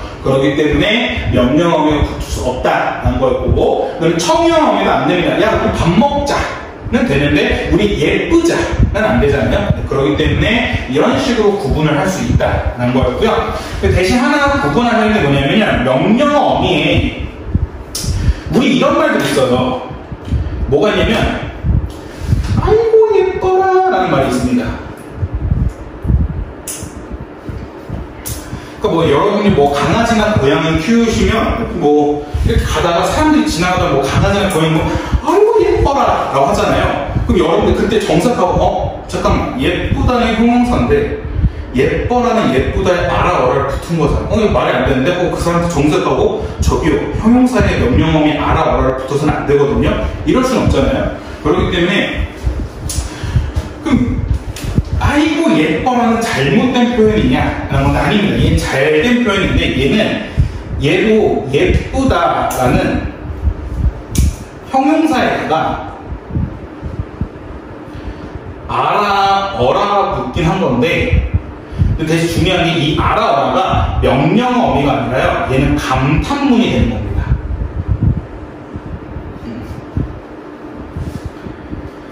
그러니까 우리가 아이고 예뻐라 하면서 이 예쁜 걸 시킨 게 아니라 나의 감정과 생각을 드러내기 위한 감탄문을 쓰인 게 바로 예뻐라이기 때문에, 그래서 만약에 형용사를 감탄문으로 나타낼 때는 어라가 붙을 수 있다는 점, 이것도 기억해 두시면 좋을 것 같고요. 그 다음에 이 3가지 방법 말고도 다른 방법들이 있습니다. 무슨 방법이 있냐면, 첫 번째 감탄형 어미. 이제 동사의 경우에는 간판형 어미가요, 뭐뭐는 구나가 붙고요. 형용사의 경우에는 뭐뭐 구나가 붙습니다. 그러니까 뭐 예를 들어 먹다에 간판형 어미를 붙으려면 먹는구나라고 써야지 먹구나는 말이 안 되잖아요. 예쁘다 역시 예쁘는구나는 말이 안 되고 예쁘구나는 말이 되기 때문에, 그래서 뭐뭐는구나 뭐뭐구나를 붙여봐서 뭐가 말이 되는지에 따라서 동사 형용사 판단하시면 됩니다.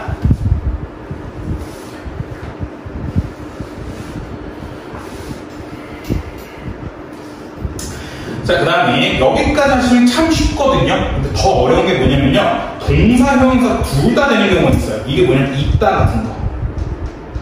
있다는 동사, 형용사가 둘 다 됩니다.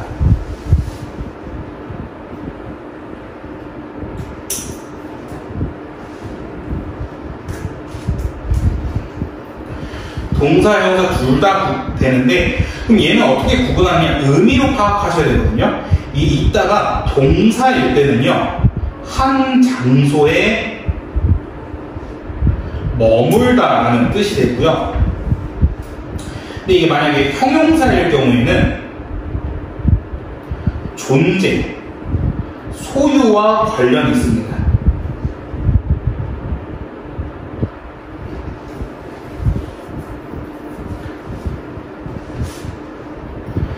다시 한번, 있다는 동사, 형용사가 둘 다 가능한데, 동사일 때는 한 장소에 머물다 라는 뜻이 되고요, 형용사일 때는 존재, 소유와 관련된 말을 나타내는데, 그러니까 이걸 예시로 좀 생각하시면 좋은데, 어떤 예시가 있냐면, 예를 들어 야, 너 어디야? 나 지금 학원에 있어 라고 얘기하는 거는 학원이라는 장소에 머물고 있다는 뜻이죠. 그렇기 때문에 이때 있다는 동사인 겁니다. 근데 뭐 예를 들어 삐을 뜰 때 야, 너 돈 좀 있냐? 하는 거는 소유의 뜻이잖아요. 그렇기 때문에 이때는 형용사의 뜻인 겁니다. 또 신은 있다, 귀신은 있다 이런 식으로 할 때도 존재와 관련 지은 거기 때문에 이때는 형용사의 뜻이 되는 겁니다. 오케이? 그 예시를 써드리면 한 장소에 머물다는 거는 나 지금 학원에 있어. 그다음에 형용사는 나는 돈이 있다, 혹은 신은 있다, 이런 식으로 동사와 형용사는 이런 식으로 구분할 수 있다는 점.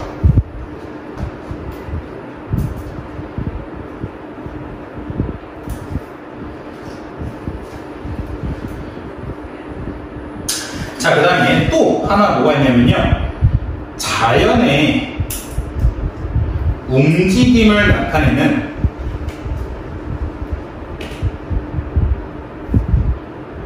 동사가 있습니다. 얘네는 밝다, 피다, 솟다인데, 얘네들을 왜 안 배우고 계시냐면 얘네는 명령형 어미랑 첨부가 안 됩니다.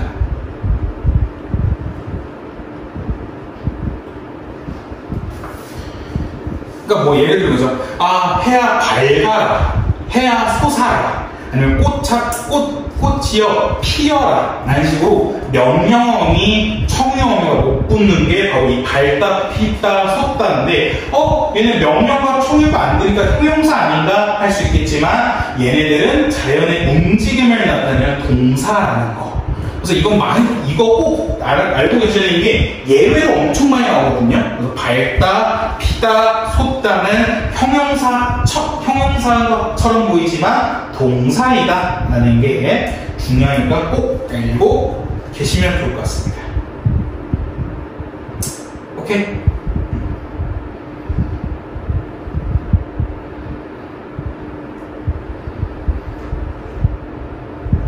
여러분 귀신을 믿나요?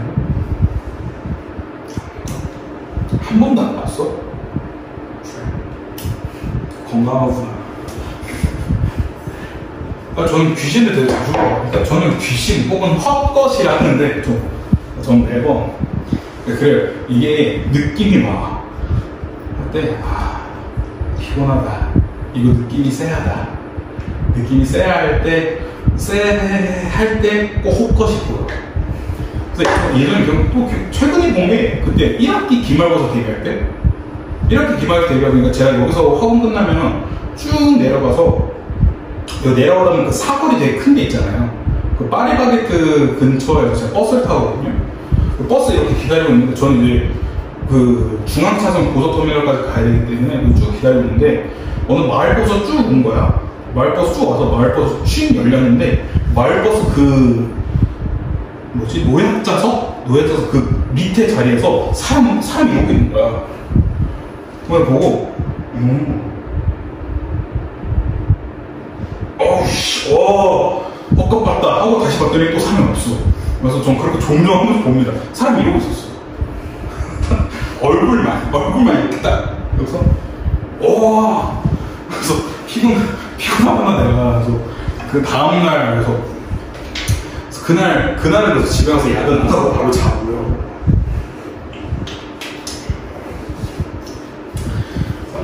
이게 귀신 얘기하는 분위기가 중요하거든요. 그래서 이게 내가 언제 하는 게 창문이 있으면 비 올 때 딱 이 시간쯤이 해가 진단 말이야.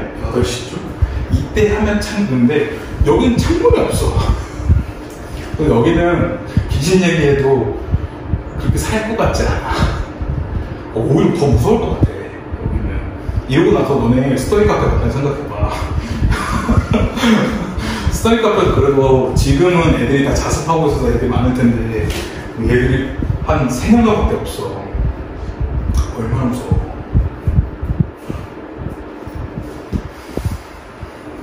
귀신 얘기는 나중에 해야 돼. 오늘은 너무 많은 얘기하는 것 같아 우리.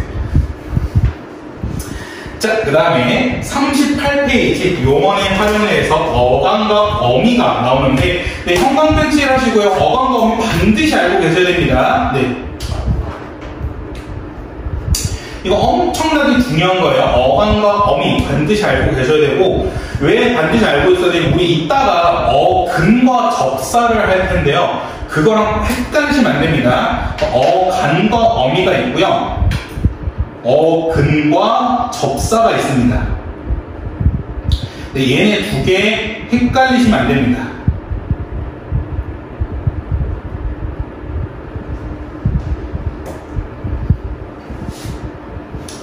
그러니까 여러분들이 제일 많이 헷갈리는 게 어간과 접사, 어근과 어미 이러는데 이러시면 안 돼요. 어간과 어미가 하나의 커플이고요. 어근과 접사가 하나의 커플입니다.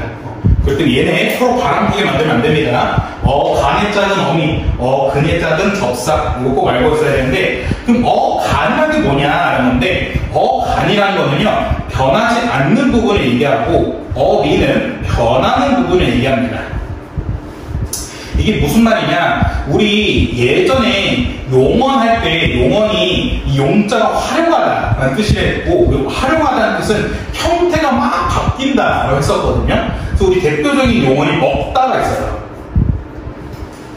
이 먹다를 활용하면 어떻게 활용할 수 있냐면 먹고, 먹어서, 먹으니 혹은 먹으면서 이렇게 형태가 막 바뀌는데 근데 여기서 중요한 게 뭐냐면 먹다, 먹고, 먹어서, 먹으니, 먹으면서 이 수많은 5개의 변형 중에서 딱 하나는 안 바뀌었거든요. 그게 뭐냐면 먹이라는 글자. 이렇게 형태가 바뀔 때 유일하게 변하지 않는 부분을 어간이라 하고요. 그 뒤에 다, 고, 어서, 은이, 으면서 같이 형태가 바뀌는 부분을 어미라고 합니다.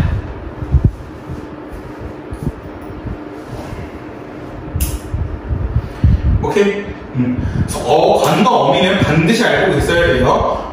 간과 어미는 용언이 활용될 때 변하냐 변하지 않느냐라는 걸 나눌 수 있는데 용언이 활용될 때 변하지 않는 부분은 간, 변하는 부분을 어미라고 한다는 점 꼭 알고 계시길 바랍니다. 자, 그 다음에 넘어가셔서 39페이지 본 용어가 보조 용어는 있습니다. 일단 차근차근 보시면요. 본 용어이라는 거는 문장의 주체를 서술하면서 보조 용어의 도움을 받는 애들이고요. 보조 용어이라는 거는 본 용어의 뜻을 보충해주는 역할인 게 바로 보조 용어입니다. 그래서 중요한 게 뭐냐면요. 본 용어는 서술어의 역할을 할 수 있고요. 보조 용어는 서술어로 쓰이지 못한다는 특징이 있습니다. 그러니까 이게 무슨 말이냐면 용언이라는 두 단어가 있는데 여기서 진짜 뜻을 갖고 있는 거랑 조금 보조해준 예가 있거든요. 그러니까 예시를 보면 나는 공원에 가고 싶다 라는 식의 가고 싶다라는 용언이 있는데 여기서 진짜 뜻을 갖고 있는 거는 누구냐라는 겁니다. 나는 공원에 가냐 아니면 나는 공원에 싶다 이 뜻이란 건데 가고 싶다 해서 진짜 뜻을 갖고 있는 거는 가고죠. 그렇기 때문에 진짜 뜻을 갖고 있는 실질적인 역할을 하는 게 바로 본용어 가고고요. 그럼 나머지 싶다는 뭐냐? 그냥 조금 본용어를 꾸며주는 식의 역할인 게 바로 보조용어이다 라는 겁니다. 그래서 얘는 진짜 뜻을 갖고 있냐 갖고 있지 않느냐 이걸 판단하시면 되고요. 그래서 예를 들어 이거는 나는 책을 다 읽어간다. 그럼 얘가 읽어간다 했을 때 이 간다가 본용어를 하려면 얘는 어떻게 하면 책을 읽으면서 가야 돼. 근데 그 뜻이 아니잖아요. 나는 책을 다 읽어가는 그 진행을 강조하기 위해서 얘기하는 거기 때문에 간다 같은 경우에는 보조 용어이다 라는 거고. 그래서 얘네들은 구별하는 게 꼭 나옵니다. 본과 본 플러스 보조 중에 어떤 게 누구냐라는 건데 간단한 본 플러스 본 같은 경우에는 중간에 설을 붙이면 의미가 자연스럽지만 본과 보조 용어는 설을 붙이면 말이 안 됩니다. 이게 무슨 말이냐면 나는 책을 사 읽었다 라는 말이 있는데 여기 사 읽었다에서 또 얘가 본과 본인지 아니면 본과 보조인지를 구분할 때 이 중간에 설을 붙이면 돼요. 중간에 설을 붙였더니 나는 책을 사 읽었다나 나는 책을 사서 읽었다 의미가 동일하죠. 그렇기 때문에 이때는 본과 본인데 나는 공원에 가고 싶다에 설을 붙이면 나는 공원에 가고서 싶다 말이 안 되거든요. 그럼 이때는 본과 보조라는 점. 오케이? 이렇게 이해하시면 됩니다.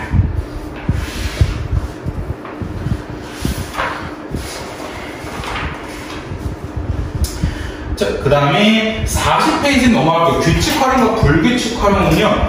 이거는 네 여러분들 시험범에 만약 이게 포함되면 어쩔 수 없습니다. 이건 다 암기하셔야 되는데 근데 빡셉니다. 그래서 보통 학교에서는 규칙 활용과 불규칙 활용은 출제하지 않아요. 왜냐면 너무 어렵기 때문에 이건 그렇게 출제하지 않기 때문에 만약에 시험범에 포함되면 그때 보도록 할게요. 그 다음에 넘어가셔서 네. 이거 말고는 다 했네요. 조사까지. 감탄사를 그때 빠르게 끝났으니까. 오케이. 네, 그러면 10분 쉬었다가 우리 마지막 단어와 형태도 보고 마무리하는 걸로 하겠습니다.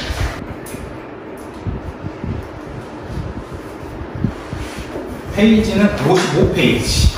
줘주시면 됩니다. 55페이지.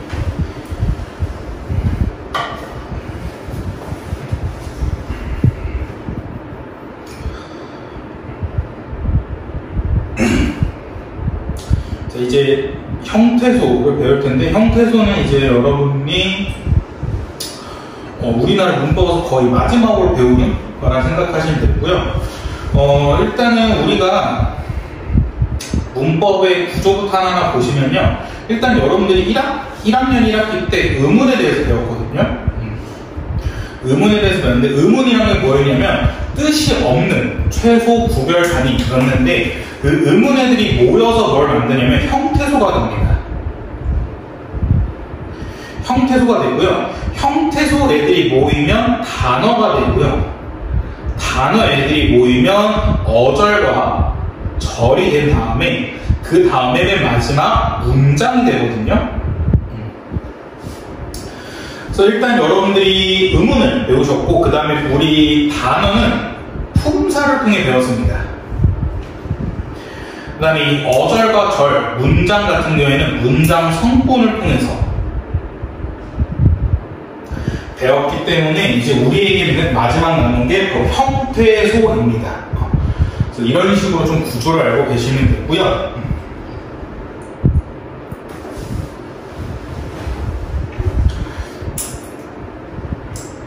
저는 좀 이게 다른 얘기지만 이거를 바꿔야 된다 생각하거든요. 그러니까 여러분은 어쩔 수 없이 의문부터 하셔서 했는데 저는 언제나 문법 특강을 하게 되면 품사부터 수업을 하고 품사, 문장, 그 다음에 문법 요소를 수업한 다음에 그 다음에 형태소, 의문으로, 그러니까 거꾸로 오거든요. 거꾸로는 이거 뭐냐면요, 여러분들 의문 때 기억하시면 의문에 뭐 그런 게 많아요. 갑자기 용어는 어가 넣기 이런 게 나오는데, 근데 그때 여러분 처음 봤을 때 용어는 어가 넣으면 한 번도 배운 적이 없었단 말이에요. 여러분들 이렇게 됐을 때고, 형태소도 보시면요, 형태소도 웃긴 게 형태소를 알려면 품사를 알아야 돼. 그래서 여기 보시면 여러분 밑에 형태소 종류해놓고 자리 형태소부터 형식 형태소 있는데 대상이 체험, 수식원, 조사, 어미, 접사가 나옵니다. 여러분들 이걸 안 배운 상태인데 왜 갑자기 또 형태소에서 이게 나오지? 라는 거기 때문에, 그래서 이게 조금 많이 문제이긴 해요. 그래서 다른 문법 특강 보시더라도 의문부터 수업하는 경우는 없습니다. 의문부터 수업하지 않고 품사부터 수업을 하는데, 왜 여러분들 교과서에서는 의문부터 수업하느냐? 교과서는 이 단계를 중요시 생각하시는 거예요.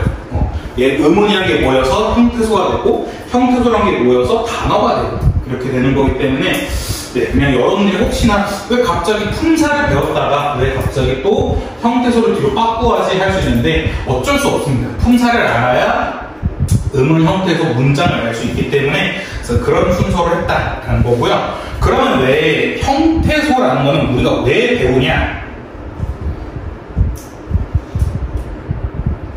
왜 배우냐는 건데, 이 이유는 간단합니다. 단어가 어떻게 만들어지느냐, 이걸 배우기 위해서 우리 형태소라는 거를 배우는 겁니다. 형태소를 우리가 왜 배우냐, 단어가 어떻게 만들어지느냐, 이거를 우리가 이해하기 위해서 형태소를 배운다라는 거. 일단 단어가 어떻게 만들어지느냐를 우리가 왜 아셔야 되냐면요, 그러니까 우리는 계속해서 수많은 물건들이 생기거든요. 수많은 발전들이 생기면서 그에 맞는 단어들을 만들어야 돼요. 근데 그 단어도 그냥 막 만들면 안 되죠. 그러니까 예를 들어 우리가 스마트폰이라는 게 처음 나왔을 때, 그러니까 스마트폰이라고 해서 우리가 말 그대로 그걸 직역하면 똑똑이 휴대전화거든요. 근데 너도 생각해봐. 스마트폰에 쓰지 말고, 야, 우리 표준말이 스마트폰 쓰면 안 되고 똑똑이 휴대전화를 써야 돼. 그럼 너네 그걸 쓰겠어? 안 쓰죠. 그러니까 그리고 좀 직관적으로 이해가 안 돼. 똑똑이 휴대전화? 무슨 소리야? 이렇게 되기 때문에, 그래서 그런 단어를 만들 때, 그러면 이렇게 단어를 새롭게 만들 바에는 그냥 영어 그대로 갖고 오자. 스마트폰 이렇게 만들자 라고 하는 게 바로 단어의 형성이거든요. 그렇기 때문에 그에 필요한 게 바로 형태소가 필요한 거고요. 그럼 우리가 왜 또 이런 단어를 많이 알아두셔야 되냐면, 아까 말씀드렸던 것처럼 단어를 만드는 이유는 수많은 물건들이 계속 만들어지는 거고, 두 번째 이유는요, 일제강점기 때문에 그래요. 왜냐하면 우리나라가 일제강점기를 통해서 우리말이 많이 없어졌거든요. 우리말이 많이 없어졌는데, 그래서 사람들이 일제강점기 한 20-30년 동안 하다 보니까 일본말이 익숙해진 거예요.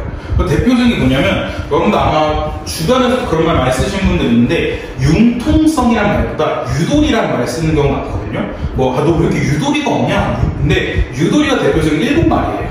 일본말이고, 그래서 그런 말들이 있기 때문에, 그래서 이거를 1990년대 때, 여러분들이 태어나기 한참 전이죠. 그때 일제 청산운동이라 해가지고 다 없애자 나왔어요.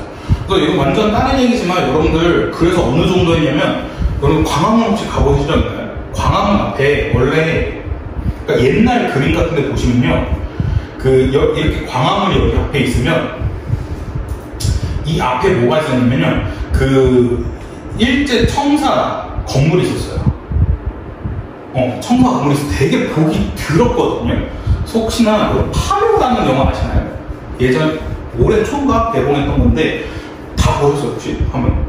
거기 보면 거기 한테 친일파가 나오는데, 친일파가 이렇게 막 광화문을 향해서 이렇게 경매하는 장면이 있어. 그럼 거기 보면 그 광화문 앞에 이 청사 건물이 합성되어 있어.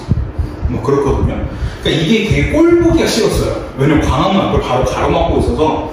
그래서 이걸 어떻게 했냐면, 여러분 한국사 때 배우셨겠지만 김영삼 대통령이 있었거든요. 김영삼 전 대통령이 이 일제 청산 운동을 해가지고 이 건물을 폭파시킵니다.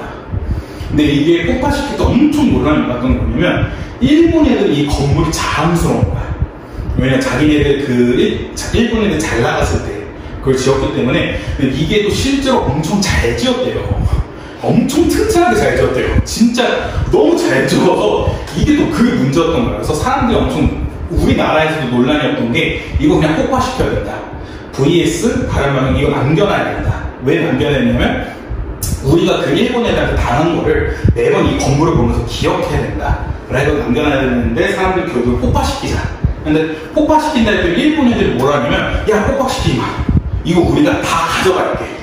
이걸 다 분해시켜서 자기네들 가져간다라고 하거든요. 그 비용도 자기네 다 내겠다 했는데 김영삼 정부가 닥쳐 하고 그냥 폭파시킵니다.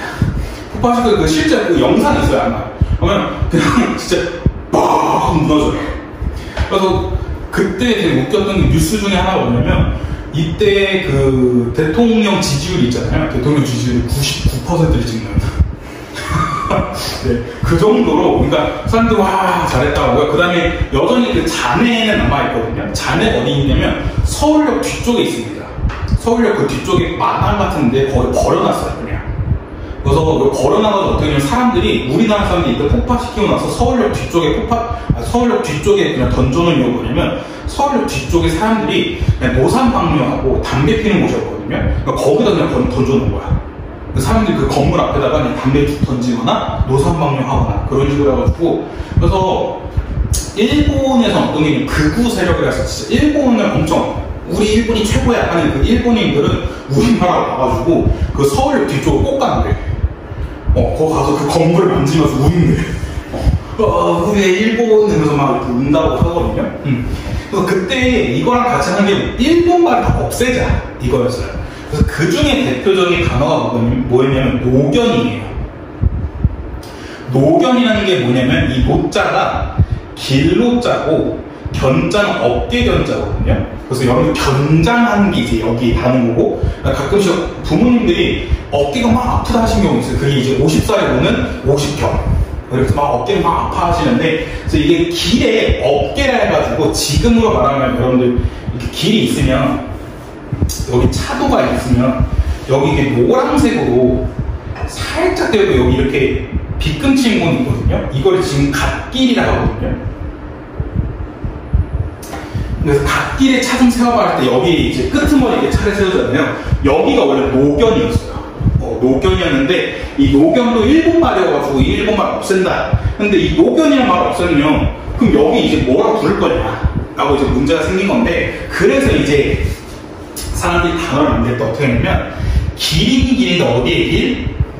길에 가장자리 하고, 우리 시옷이 뭐였어? 살시옷. 그래서 뭐뭐의. 그래서 길에 가장자리가 해가지고 갓길이라고 이렇게 부른 건데, 그러니까 이제 사람들이 갓길이라니까 우리 납득할 수 있잖아요. 가는 가장자리. 시옷은 살시옷이고 길. 이렇게 길에 가장자리라는 뜻이구나. 그래서 이렇게 납득할 수 있는 건데, 근데 갑자기 우리가 이거를 그냥 나 갖기 싫어 하면서 우리가 갑자기 뭘 할까? 그래, 아보라 해. 갑자기 우리가 아보라 부를 건데 우리 세 명이서 합의를 본 거야. 이제 우리 갖기는 아보라 부르는 거야. 그래서 우리가 택시를 타고 자동차를 타고 했을 때 저기 아보의 길 좀 세워라 하면 사람들이 에? 아보요? 이럴 거 아니야. 우리가 답답한 거야. 아보의 길을 세우라니까? 아보가 어디인데? 아보 여기 이거 그래서 여기 세우라면 사람들이 이 새끼 미친놈인가? 그럴 거잖아요. 그러니까 단어를 만들 때는 어느 정도 의미가 좀 통해야 되거든요. 그래서 그 의미가 통하는 게 바로 형태소다라고 알고 계시면 돼요. 그래서 그런 형태소를 통해서 단어를 만들어내는 게 바로 우리 단어의 형성이기 때문에 그 점 체크하시면 되고요. 그래서 형태소를 보시면요, 형태소는 의미를 가진 것으로는 더 이상 분석할 수 없는 최소의 문법 아닙니다. 그러니까 이거 내용 매치 문제를 많이 나오는데 의문은 뜻이 없었거든요. 의미가 없었는데 형태소는 의미, 뜻이 있다는 점 꼭 기억해 두셔야 되고, 형태소의 종류를 보시면 자립성과 의미 유형에 따라 자립 형태소, 의존 형태소, 실질 형태소, 형식 형태소 이렇게 네 가지로 나눠주고 있는데, 말 그대로 자립 형태소는 혼자 쓸 수 있는 겁니다. 의존 형태소는 다른 말에 기대어서 쓸 수 있는 것들, 그러니까 얘는 혼자 쓰이면 안 되고요. 꼭 같이 누가 있어야 되는 것들을 의존 형태소로 하고요. 여러분들이 은근 많이 어려워하는 게 바로 이 실질과 형식이에요. 얘네들 구분하는 거 좀 어려워하거든요. 실질 형태소라는 건 말 그대로 실질적인 의미인데, 이 실질적인 의미를 너무 어렵게 생각하실 필요 없고 일반적인 의미라고 생각하면 돼요. 일반적인 의미라는 거 뭐냐면 어느 누구에게 물어봐도 바로 이해할 수 있는 의미를 얘기하거든요. 형식 형태소는 문법적인 의미를 얘기하고 있는데, 이게 무슨 말이냐, 예를 들어 밑에 쓸게요. 지우개라는 단어가 있어요. 지우개라는 단어는 지우 플러스 개가 합쳐진 거거든요. 자, 근데 여러분 지우개의 의미를 생각했을 때 지우개, 이때 지우의 뜻은 뭐겠어요? 지우다라는 뜻이겠죠. 그래서 얘는 지우다라는 그냥 누가 봐도 바로 이해할 수 있는 일반적인 의미, 실질적인 의미를 지니고 있는 거예요. 근데 너네 개 하면 바로 뭐가 떠올라? 개 하면 어떤 멍멍 도구가 떠올리거든요. 그럼 이때 개가 그 개예요? 그건 아니죠. 그렇기 때문에 이 개를 보자마자 우리가 일반적으로 알고 있는 뜻, 도구, 그 개의 의미가 생각이 나는데, 근데 그 의미가 아니거든요. 그렇기 때문에 이때 개는 그러한 일반적인 실질적인 뜻을 못 가지고 있다 해가지고 얘는 형식 형태소라는 거예요. 왜냐면 얘는 실질적인 의미가 없기 때문에.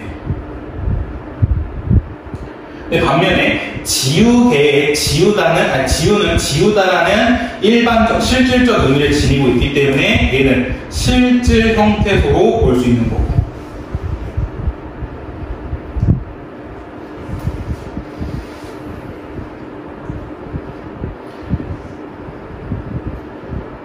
오케이? 그래서 이게 여러분들 이게 실질적인 의미가 계속해서 나오거든요. 근데 실질적인 의미를 여러분들이 딱 보시고 이게 우리가 일반적으로 알고 있는 뜻인지 아닌지만 여러분들 이해하시면 되는 겁니다. 오케이? 자, 그 다음에 넘어가셔서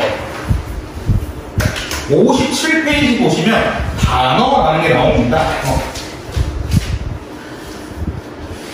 네, 단어도 그냥 알고 있으면 되는데, 단어는 그냥 자립할 수 있는 말이나 자립할 수 있는 형태에서 붙어서 쉽게 분리할 수 있는 말이라는 건데, 그냥 단어라는 건 그냥 혼자 쓸 수 있느냐 없느냐, 그게 이제 제일 중요한 거고요. 이 형태에 붙어서 쉽게 분리할 수 있는 말은 조사를 의미합니다. 그래서 그냥 단어라는 거는 자립성을 가지고 있다, 이 정도만 알고 있어도 되는 거고요.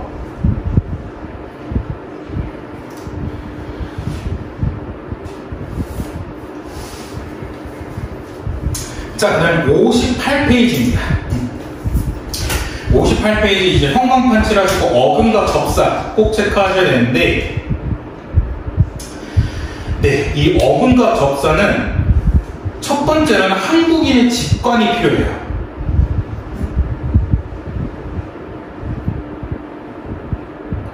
한국인의 직관이 필요하신데, 여러분들 아마 어근과 접사 수업하고 공부할 때마다 본인이 한국인이 아닐 거라는 생각이 많이 드실 거예요. 네, 왜냐면 내가 알고 있는 뜻과 너무 달라. 나는 당연히 저게 실질적인 의미라 생각했는데 내가 또 알고 있긴 또 아는 경우가 많거든요. 그래서 얘는 딱 하나입니다. 접사 암기 싸움이에요. 그러니까 누가 얼만큼 접사에 대해서 많이 알고 있느냐, 그게 중요한 게 바로 어근과 접사거든요. 자, 이게 왜 그런 거냐면요, 예를 들어 날고기와 날짐승이 있어요.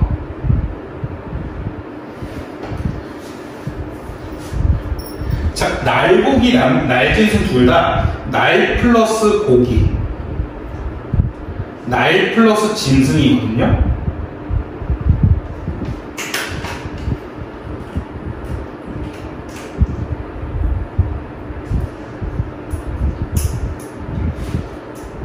자, 일단은 간단하게 고기랑 짐승은 실질적인 의미를 가지고 있는 거죠. 우리 고기랑 짐승 보자마자 바로 그냥 먹는 고기 혹은 동물 짐승 바로 떠올렸으니까 얘 실질적인 의미를 갖는 게 맞는데, 문제가 날이에요. 날. 자, 여러분들, 날고기의 뜻이 뭐야? 안 익힌 거, 안 익히고 이거 날짐승은? 여러분들 날짐승 혹시 처음 들어보시나요? 이게 은근 여러분들 처음 들어봐요. 날짐승, 등짐승, 길짐승. 날짐승은 뭐냐면 날아다니는 짐승이고요. 들짐승은 들에서 돌아다니는 짐승이고요. 길짐승은 길에서 있는 짐승이 아니라 길들어지지 않는 짐승을 얘기하거든요. 그렇기 때문에 이때 날은 날아다니는 뜻이고요. 날고기의 날은 가공되지 않는 뜻이에요. 자, 그럼 여러분들이 날만 보시면 가공되지 않는이 먼저 떠올려? 아니면 날아다니니 먼저 떠올려? 날아다니니 먼저 떠올리거든요. 그렇기 때문에 날짐승의 날은 실질적인 의미를 가진 거예요. 왜냐면 날아다니다 라는 뜻이 바로 떠올랐습니다. 근데 이때 날고기의 날은 실질적인 뜻이 없는 겁니다. 왜냐면 가공되지 않은 뜻이거든요.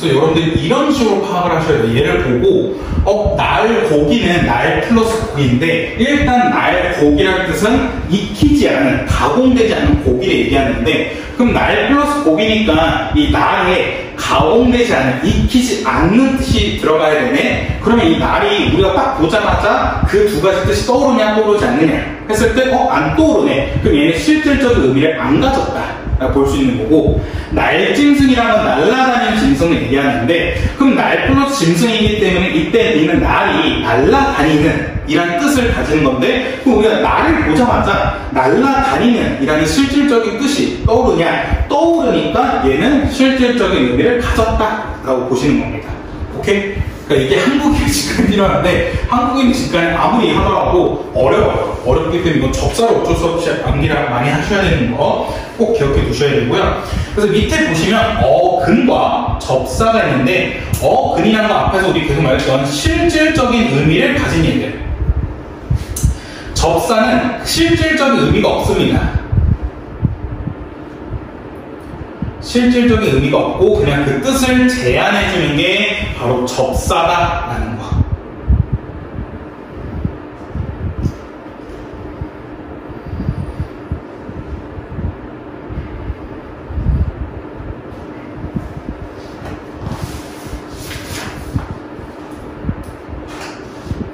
오케이? 네, 그래서 이게 어근과 접사입니다.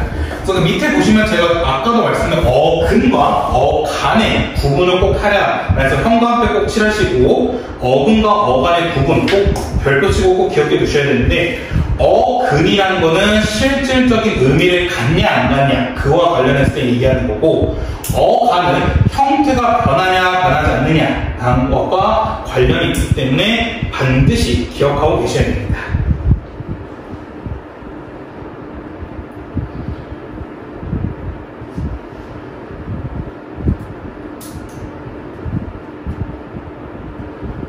아마 여러분들 이번 시험 범위에 단어와 형태소, 어근과 접사가 들어가면 여기 파트가 제일 좀 괴로울 거예요. 여기 파트가 제일 괴로운 게, 왜냐하면 품사는 어느 정도 좀 문제를 푸시면 명사부터 해서 조사까지 좀 구분이 가능한데, 이 어근과 접사는 새로운 단어가 계속해서 나올수록 하게 됩니다. 이게 왜? 이게 왜? 이런 식으로 계속해서 좀 헷갈리는 게 나오기 때문에 이건 어쩔 수 없이 좀 안타깝지만 한국인의 직감에 의존하거나 아니면 좀 이 접사를 다 암기하시는 게 제일 중요하거든요. 그러니까 예를 들어도 이런 것들이에요. 뭐가 있냐면 한복판이라는 뜻이 있거든요. 한복판이라는 뜻은 뭐냐면 한 플러스 복판이에요.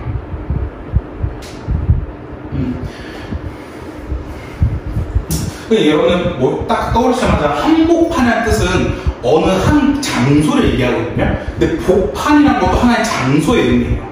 그렇기 때문에 이 한이라는 거는 근데 그렇다 해서 이 한복판과 한복판의 차이가 없느냐 그건 아니고 복판이 좀 이렇게 크다면 한복판은 좀 이렇게 조그맣게 얘기하는 건데 그럼 여기서 한이라는 게 어떤 한 부분을 강조하는 역할인 거거든요. 근데 우리 한 보자마자 그런 강조하는 의미가 떠오르지 않고 하나면 숫자 1부터 떠오르잖아요. 그렇기 때문에 이때 한은 또 얘는 또 접사예요.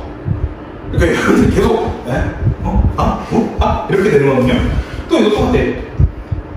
지은이 같은 경우에는 지은 플러스 이거든요. 지은 플러스 인데 지은이라는 건 어떤 거 글을 쓴 사람이잖아요. 그렇기 때문에 글을 쓴 이라는 뜻은 지은에서 볼 수 있고 그럼 이가 사람이라는 뜻이네. 근데 우리가 이 하면 바로 사람이라는 뜻 떠올려요. 우리 이 하면 뭐 떠올려? 숫자 2나 뭐 이빨 이런 거 떠올리잖아요. 그래서 얘는 사람이라는 뜻을 가지니까 얘는 접사인가 했는데 아니고요. 얘 어근입니다. 이를 할 때 사람이라는 뜻을 실질적인 뜻을 나타냈다 봐요. 왜냐면 지은이 말고도 또 뭐가 있냐면 글쓴이가 있기 때문에 이런 식으로 이라는 거는 사람이라는 뜻을 또 나타내는 하나의 어근이구나 라는 거기 때문에 계속해서 이런 걸 많이 괴롭힐 겁니다, 여러분들. 그래서 좀 접사는 최대한 많이 알고 있는 게 제일 좋습니다. 그래서 최대한 그게 제일 좋을 것 같고요. 그래서 일단은 여기서 마무리를 해갖고 왜냐면 말하자마자 2분이 남았는데 2분 동안 이거 뒤에 있는 합성어랑 파생을 하기가 좀 어렵기 때문에 이건 좀 체크하시면 좋을 것 같고 근데 대신 숙제만 먼저 체크해드릴게요. 우리가 문법은 은근히 하면 숙제가 없었거든요. 네. 일단은요, 여러분 여기 이런 개념 밑에 써있는 이런 문제들 있잖아요. 얘는 풀 필요 없습니다. 얘는 풀 필요 없으시고요. 그 뒤로 쭉 가시면 47페이지 같이 이렇게 기본 문제 되어 있는 거 있어요.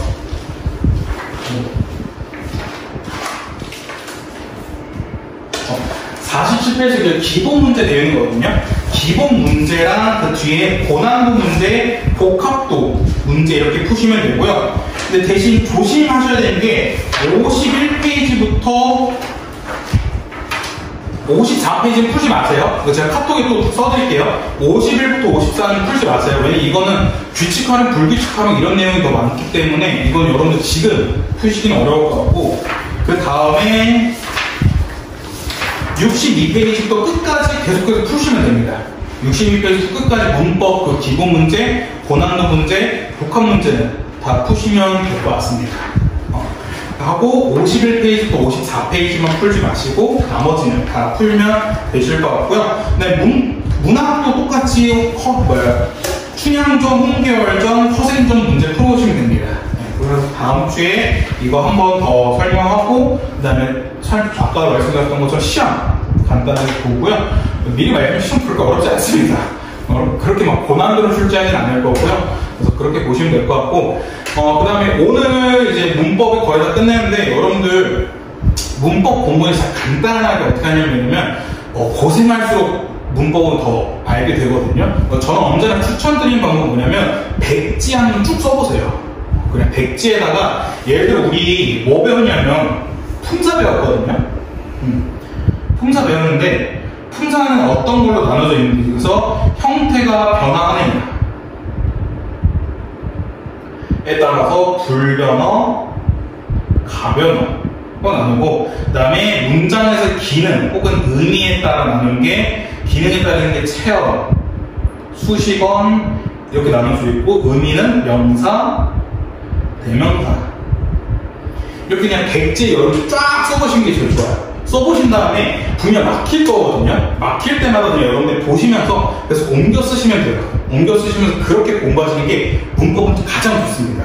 그렇게 제일 까먹지 않을 거니까 그게 제일 좋은 방법이고요. 이걸 만약에 안 되신다면 어쩔 수 없죠. 내신대일 때 강제를 시킬 수밖에. 네. 그렇기 때문에 문법은 이렇게 하시는 게 제일 좋은 방법이어서, 왜냐면 여러분 머릿속에 딱 저장되는 게 제일 좋아요. 저장되는 게 제일 좋기 때문에, 왜냐면 어쩔 수 없이 문법은 이해도 이해인데 암기하는 게 제일 중요하거든요. 왜냐면 어쩔 수 없이 법이기 때문에. 그래서 그거 좀 생각해도 좋을 것 같고, 우리 여름방학 때 배웠던 가시리, 춘향전, 상충곡 이 세 작품만큼은 꼭 기억해 두시고, 그 다음에 제가 가시리랑 상충곡에서 엄청나게 강조했던 게 그 고전 문학, 고전 시가 같은 경우에는 그 작품의 내용, 표현상 특징만 나오는 게 아니라 같이 나오는 게 갈래별 특징. 그래서 우리 시조랑 가사에 대해서 배웠거든요. 고려가요랑 가사에 대해서 배웠거든요. 그래서 그 특징들도 같이 좀 기억해 주신 상태에서 봐주시면 좋을 것 같습니다. 네, 오늘은